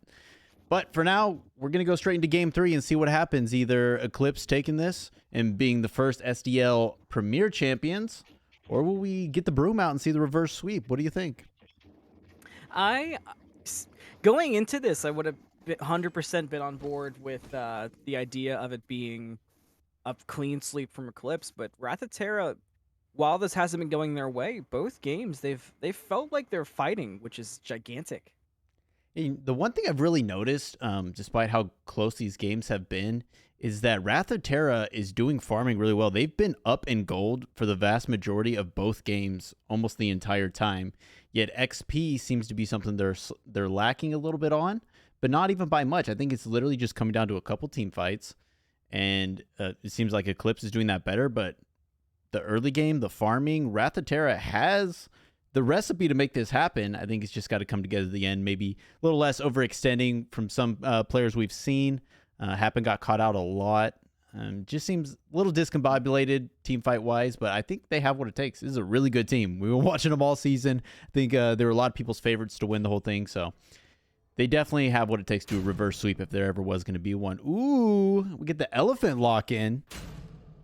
I do like the Ganesh to go against this Ymir. It's a simple counter, but it's effective. And I think it's a better pick for Hapn. And like you said, Hapn kept overextending, getting caught out on that Cerberus. But I think a lot of it was Hapn was trying to make plays happen. He definitely was getting way too deep, but I felt like he was trying to set up for TheTomcatt to really make plays and get fed on Rama. TheTomcatt also notably is not in this game. We have Zoats and Zoats, so fun if you're a caster. But yeah, I think this is a much better pick for Hapn, not just as a counter to Ymir, but just as a better pick in general for him. Yeah, really good. I mean, there wasn't a lot that Cerberus could do. You play Cerberus to be aggressive, and really AceConcept was just doing a fantastic job of waiting out Cerberus's ult so that he could counter ult. And then there's just not much you can do. If you're leaping in, you're expending your ult, and then immediately getting the little pig to the face, you're gonna die. And everybody was always on top of him. But like you said, Ganesh can't be trapped by walls. It's gonna stop a lot of the combos people are gonna be wanting to do. Vulcan really needs that backfire to escape, and if he silences out, that's gonna be really tough. So I think it's a very good pick. And then of course running back to Lancelot. Lancelot was looking real good in the hands of Swagga. Yeah, it was, and it was looking like that was probably the problem child for Eclipse. I mean, obviously they got around it. They were able to take the victory. But even in the last team fight before Smite decided to, go the wayside on us, you could see that Swagga was really the difference maker on that Lancelot and really becoming a high priority target. So picking the Ganesh, I also feel like could go a long way in keeping that Lancelot safe with not just the silence, but if you use those pillars a lot. So far this season, something that I've learned from casting and I picked up on is Ganesh a lot of times that ultimate is used to kind of keep a particular person safe. And this could be the perfect game for that. And honestly, I like Wrath of Terra's draft a lot better here. A lot more teamfight oriented, and banning out that Artemis was huge. Usually you don't even think about banning out the Artemis, but just the ultimate was causing so much, and really the only person that can stand up to Rama in a crit meta is probably going to be Artemis. And now it forces them onto Ullr over here, which is a very single target god. They went straight from a big team fight ult to a very single target damage, which I think plays really well for Wrath of Terra. Yeah, I gotta be honest, I wasn't expecting to see an Ullr. I'm pretty excited about it. Bit of a flex pick, Yeah, in what could be a winner-take-all game. It's kind of crazy to see it come out, but yeah, I'm excited to see if it's going to be the difference maker for who I presume will be AceConcept, but at the same time, Eclipse has been kind of normal for this set, with the exception of Poseidon, but Eclipse has done some wild things this season, so I wouldn't be surprised if it was even like an Ullr support, honestly. Ooh, Scylla hovered. That could be big here. I felt like the mid lane, while Merlin was doing numbers, I feel like the numbers were coming from the lack of magic defense. So giving an impact character like that to EmojiDaddy could be gigantic for Wrath of Terra. Do you think this Thor, if locked in, would be going solo, or do you think it'd be going in the jungle and then we send Lancelot over to the solo lane? I feel like Thor has performed so much better in solo. It's hard to go against that. I mean, every time I've seen Lancelot in solo, I've kind of been disappointed by what he can do there. I feel like he's just so much better suited to be running around the map on that horse. I really love the change in draft here from Wrath of Terra. A lot more team fight ability. EmojiDaddy going to be a lot safer on the Scylla, can actually get out, full CC immunity. And although half the team is a run back for Eclipse, they made a couple changes. We'll see how it works out for them. And with that, we're going to leave you here, and we'll meet you in game number 3. Will Eclipse take it, or can Wrath of Terra hang on?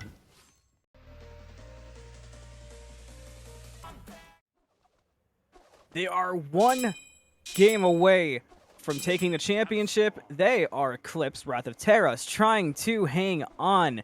I'm Anthony Malum. He's KingFsher, barring any more crashes. Let's do it.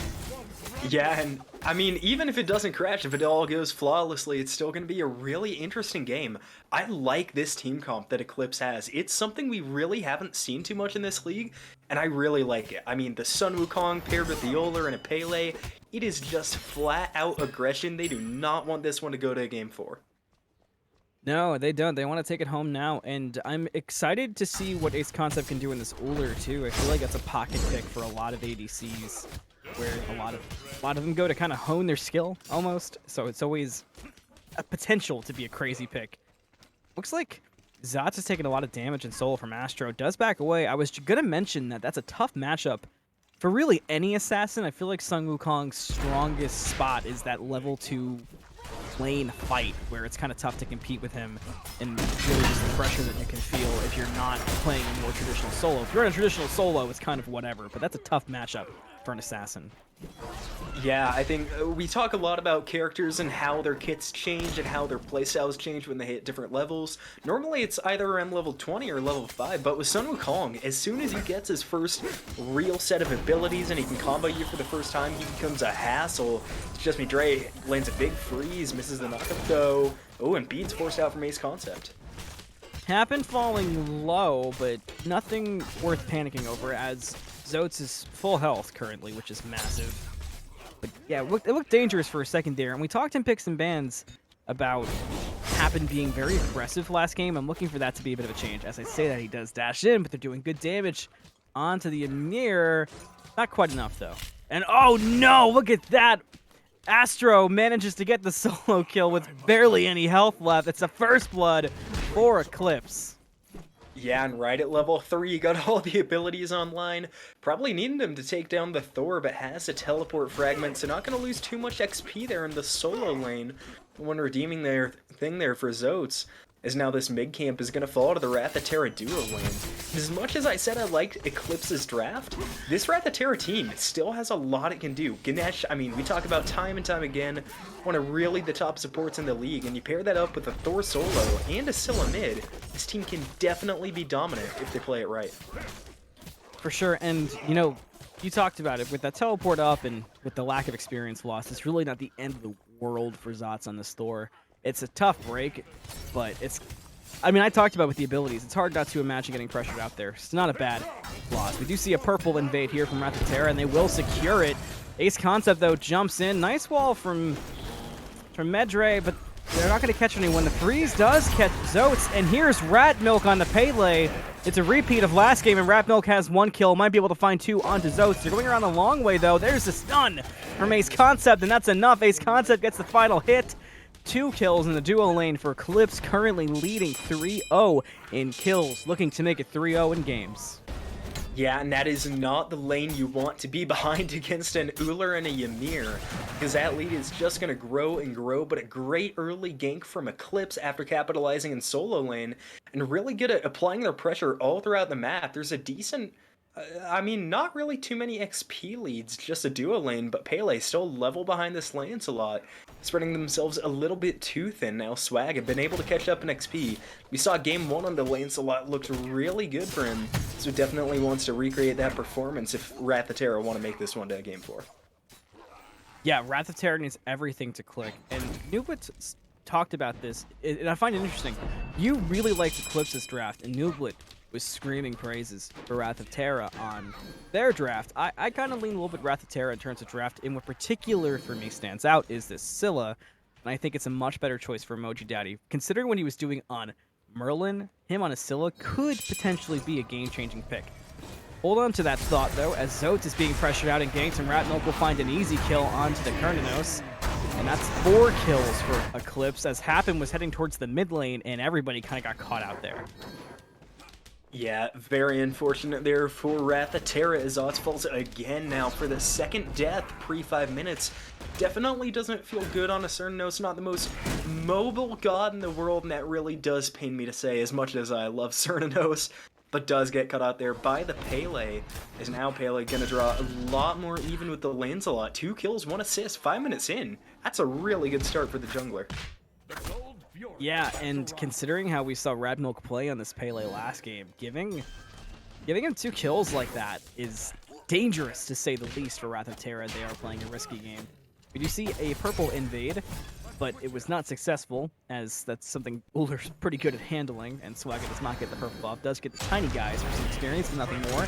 Spooks has to use purification beads after the wall from Zoats on the Thor, but it might be a not so meaningful rotation unless something drastically changes. Hapn, though, might be caught out. There's the pillars that go up. I'm a monster as well. Ratmilk kills Hapn. I'm a monster hits for no damage this early. Spooks, though, does get caught out. Swag's gonna look for the kill. Shield, though, is huge. Spooks is still alive. Ratmilk has a double kill. Gonna look for more. They land down on top. Zoats gets away, though. There's the blink from Ratmilk. Can't find the hit.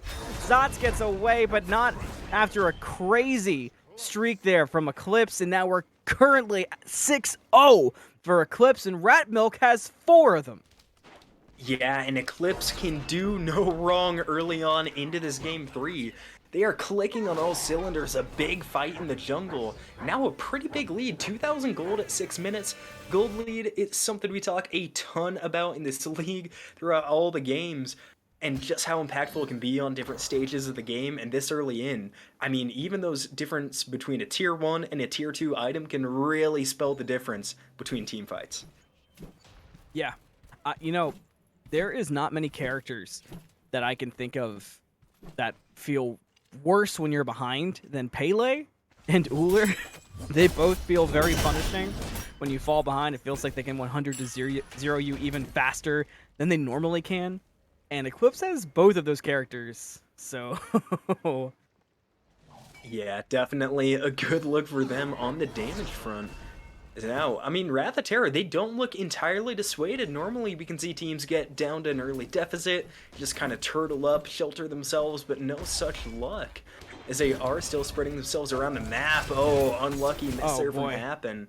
Wow, it takes half their HP. That was close for Hapn. If Zoats wasn't there, it's hard to imagine that goes any other way, but it might still turn into a death for Hapn, as now Ratmilk is here, and it's a rampage for the Rat Boy. He's got 5 kills, 1 assist. It's 7-0 in 7 minutes. Things are looking rough for Wrath of Terra. They got to find some way to turn things around quickly. Yeah, and I think the best way would be to avoid Pele. I mean, Ratmilk looks comfortable, been getting into all the action here, only missed out on one of the kills. Speaking of kills, could this be the first for Wrath of Terra? Zoats trying to chase down Astro, but just gonna back in front of their tower. Yeah, no kill there. Oh, gonna look for it though last second, but the damage wasn't fully there. How aggressive will Zoats be though? The ultimate is up. I thought he was gonna teleport in there and get the kill. And just ult out, and maybe a small missed opportunity there. So now Zoats trying to chase down AceConcept. Beads get popped though, and there's a Pele. Better run. Oh, Zoats is really pushed up. There's the blink from Ratmilk doing a lot of damage. AceConcept gonna go ahead and back. Ymir, though, is coming up from the bottom of the lane. There is no way out for Zoats. There's the dash into the freeze, but there's the purification beads, and there's the wall. That'll be the death of Zoats, and another kill for Ratmilk. Make it 6. Now Spooks in the mid lane taking a lot of damage from EmojiDaddy and Hapn, but Hapn's starting to fall behind, so it's hard to imagine they'll push it too far, and they won't as they head the other way. Yeah, probably smart. We like seeing players do the safe plays here. And yeah, I mean, we're talking about him the whole game. I feel like we're going to be talking about him the whole game. 6-1, 9 minutes in, and 8 kills to 0. And this is the strongest Eclipse has looked in this set, despite being up 2-0. It might be the aggressive team comp that I love so much, just giving them the difference. And Astro dropping really low, Thorn to the skies. Comes right back down, but it's no good on Astro, who's now an ultimate. The decoy is going to put in work and really aggravates some people, but Astro's going to go the other way and add a blink onto it just to be very, very safe and gets away without issue. Happens there, but level 6 Ganesh is not the scariest thing I've ever seen. Swagga is there, though, too. The pillars come out. Swag's taking a lot of damage and has to ult out of there. Kind of a questionable fight to take, and now looks like Zoats might be caught out with Medre and Astro, but no, they won't fully commit.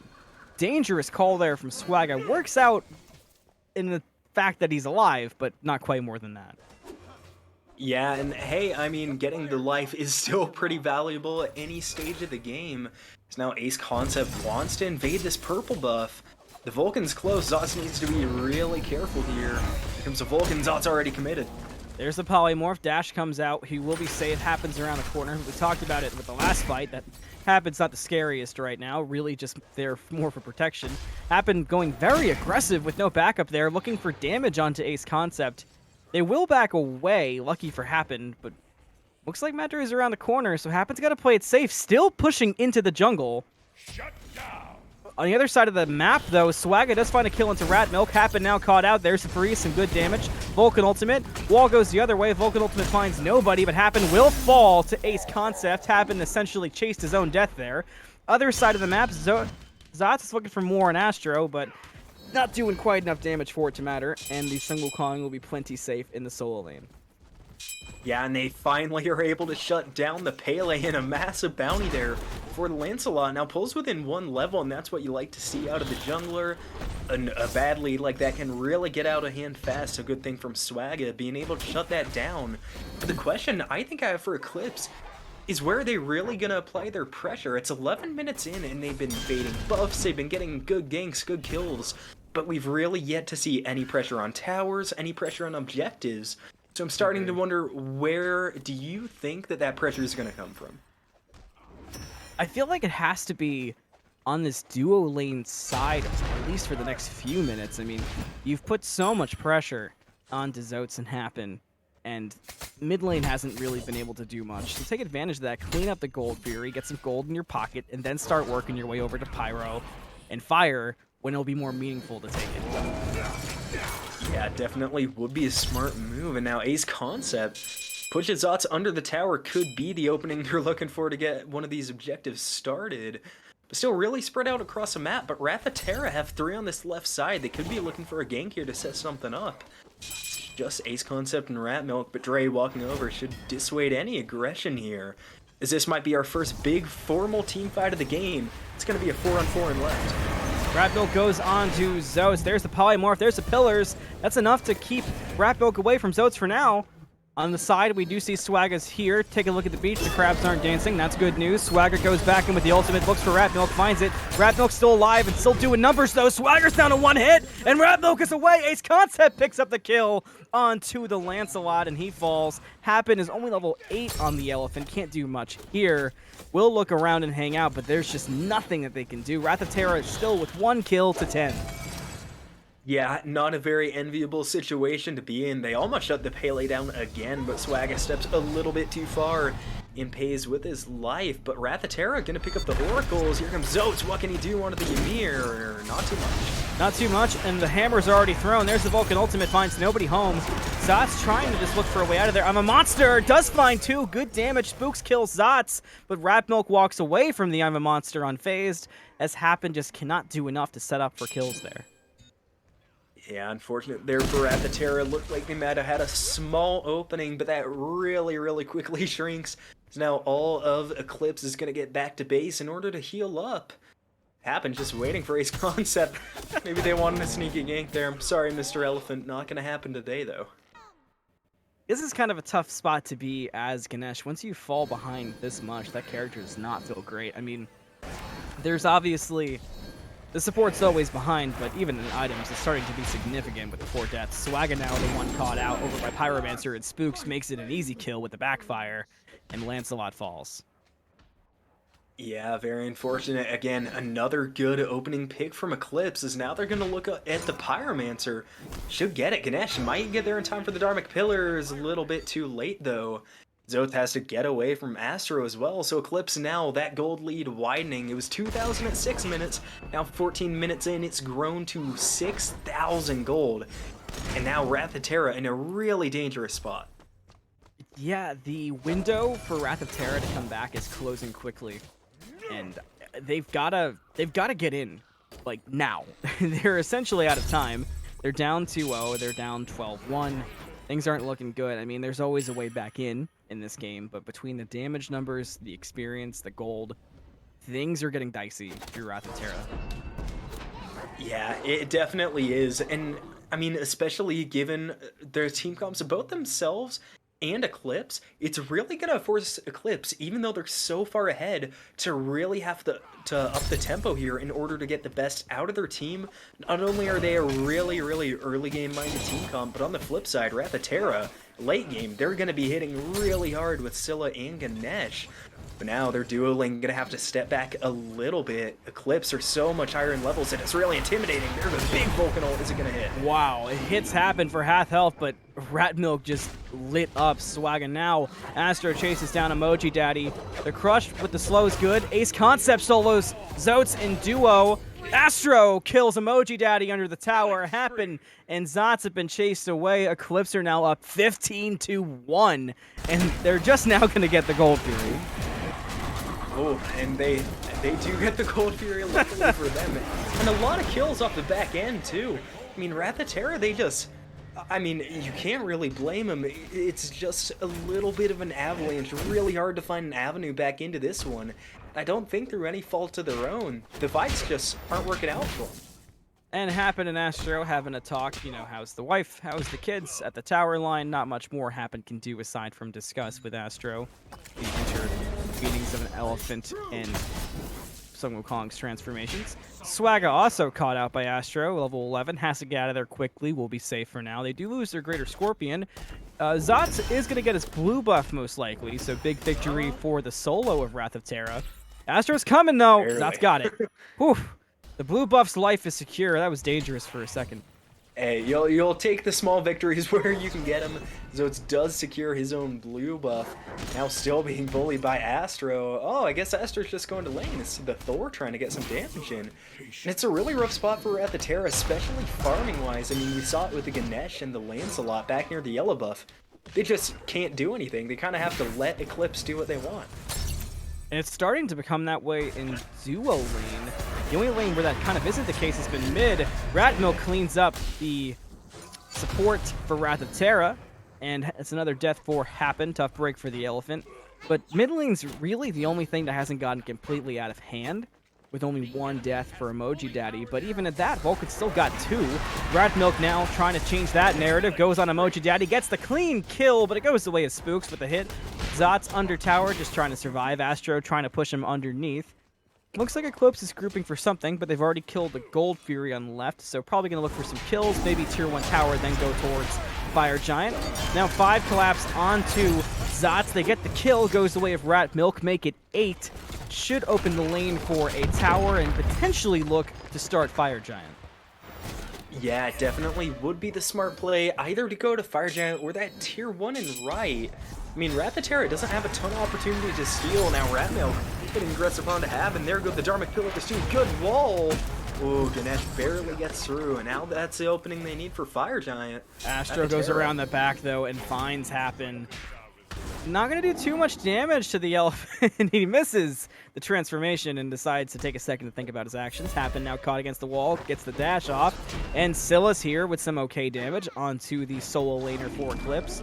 There's the other monster, but Astro turns around and presses S at the perfect time, then blinks to the side of Swagga. If you wanted a movement clinic, here it is from Astro. Other side of the map, Zoats has run into 3 members, has to walk the other way, and Astro does get away from EmojiDaddy, so the keyboard might need some dusting off, but ultimately it was effective for the solo laner.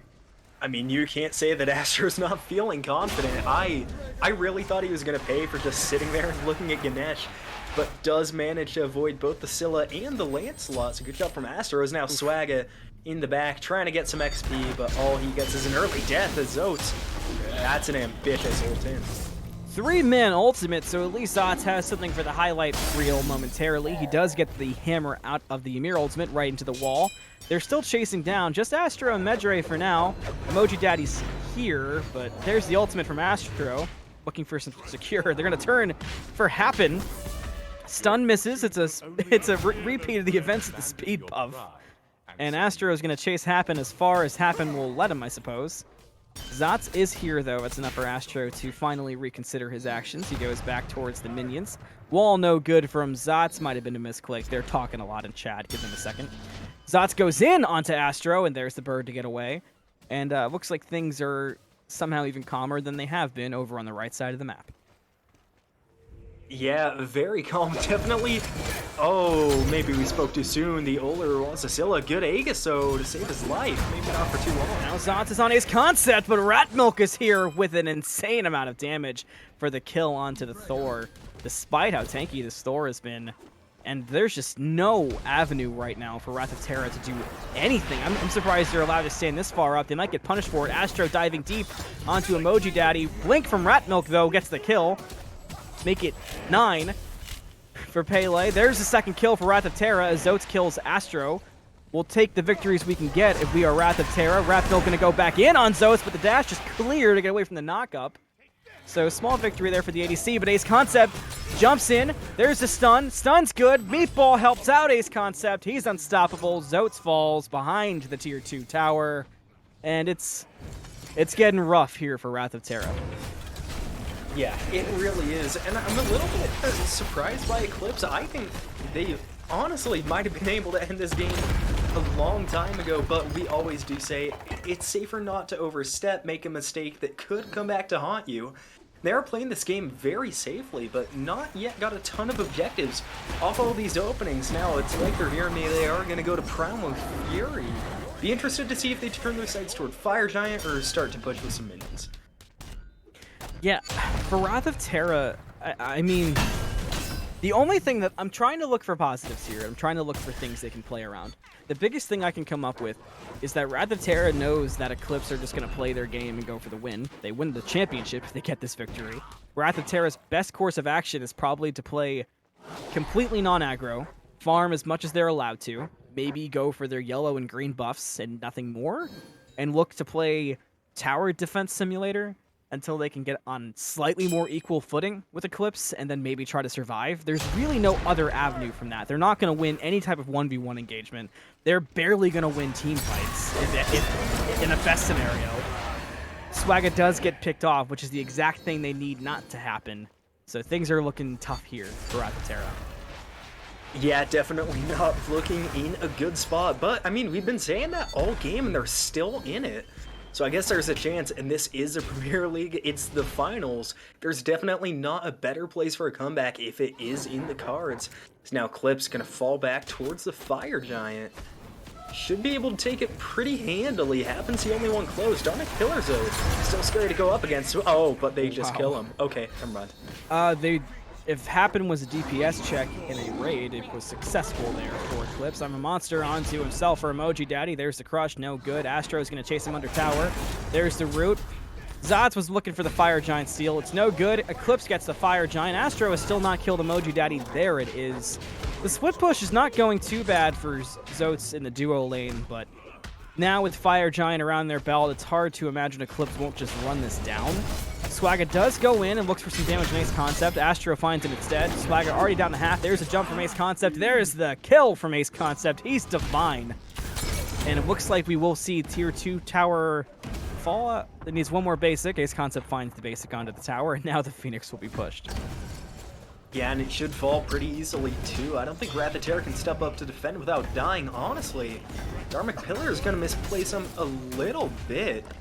But yeah, they just don't want to step up. I can't blame them. Hapn dropping low to just Astro. Phoenix falls. Zoats does manage to juke the Uller abilities for now. Zoats is here. Doesn't find anybody quite with the ultimate. Gets a good stun on the AceConcept, but not too much damage will follow. There's a stun onto Zoats, though. A lot of damage comes through. Everyone's still alive for now, but they're going to have to back up if they want even a chance. Yeah, and they are going to live for the time being that middle Phoenix, so Flip's not even focused on it. They kill one. Are they going to get two? No, Aegis is from both backliners. Keep them alive, but speaking of the back, Swagga dies. Swagga was caught out by the Phoenix. Phoenix is going to fall as well. Eclipse really could probably run this in. We'll see if they wait for one more Phoenix, but the tier 2 tower's up. Dash no good. Pardon me. Axe no good. Ratmilk kills EmojiDaddy. This might be all she wrote for Wrath of Terra. They're going for one last defense. Everybody's pretty healthy, though, for Eclipse. Hard to imagine this won't be it. And after a season of their team being remade over and over again, Eclipse is able to run through Wrath of Terra, and they take the Premier Championship in 3 games in the Smite Draft League. And And they found the combination that worked, and it worked really, really well. As they are going to take your finals in 3 games. Both of our finals went to 3 games, despite being best of 5. But this one, that was a wash. I mean, especially in Game 3, they just looked dominant. Yeah, and credit where credit is due for the season that Wrath of Terra had. That game did not represent them as a team this season, certainly. But we've all had games in Smite where we fall behind, and it's a very tough mountain to climb. And when you put skill behind that mountain, it gets even tougher. But they definitely gave it their best. But despite that, we can talk about how good Wrath of Terra did all they want, but the champions are Eclipse. And they have made their championship loud and proud. They are the Season 1 premier champions for our league, and they did it in very impressive fashion. Yeah, and normally in these big style games, you can really identify 1 or 2 players that just went massive to help their team. A little bit harder to do this in that one. Every single player on this Eclipse roster showed up big time throughout this set, so I think real big team win in every definition of the word. I have to agree, and you can't really find a more dominant way of taking it home than that. And it's one of those things too where we talked about it a little bit. I don't know if there was anything Wrath of Terra could have done in that game. I think the victories needed to come in Game 1 and Game 2, where it felt like they had a better chance. And Eclipse just found every small victory they could. Yeah, they did, and they really ran with them too. I mean, even in Game 1 and Game 2, where Wrath of Terra was a lot more competitive, Eclipse looked comfortable at all times. They were always at least had one hand on the wheel, I think is how I would put it.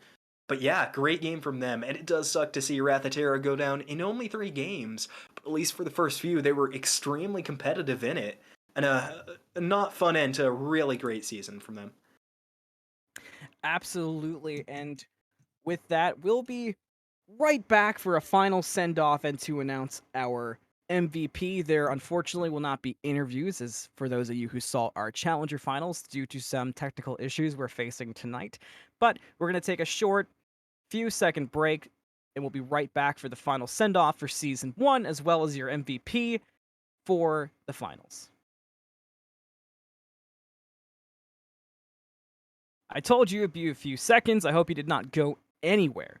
So with the end of this set for the Premier Finals, we would like to award the MVP of this set to Ratmilk for an absolutely dominating Game 2 and Game 3 on the Pele jungle, and really making it impossible for Wrath of Terra to compete with Eclipse due to the pressure that came from the jungle role. Big congratulations to Ratmilk, as well as to all of Eclipse for a dominating playoff run and taking the championships in the Premier Finals. And with that, we are at an official end of Season 1 of the Smite Draft League. We had our champions from Challenger, we have our champions in Premier now. I am Anthony Malum, we've had Nooblet on production. A big thank you to all the casters all season long. A big thank you to league coordinators, Cub, Asian, everybody who helps them out, as well as all the staff for the Smite Draft League. Keep your eye in the Discord, as you will start to see announcements and news for season number 2 here very soon, so be sure to get in there. And once again, thank you for watching all season long. We'll see you in season 2 on the Smite Draft League.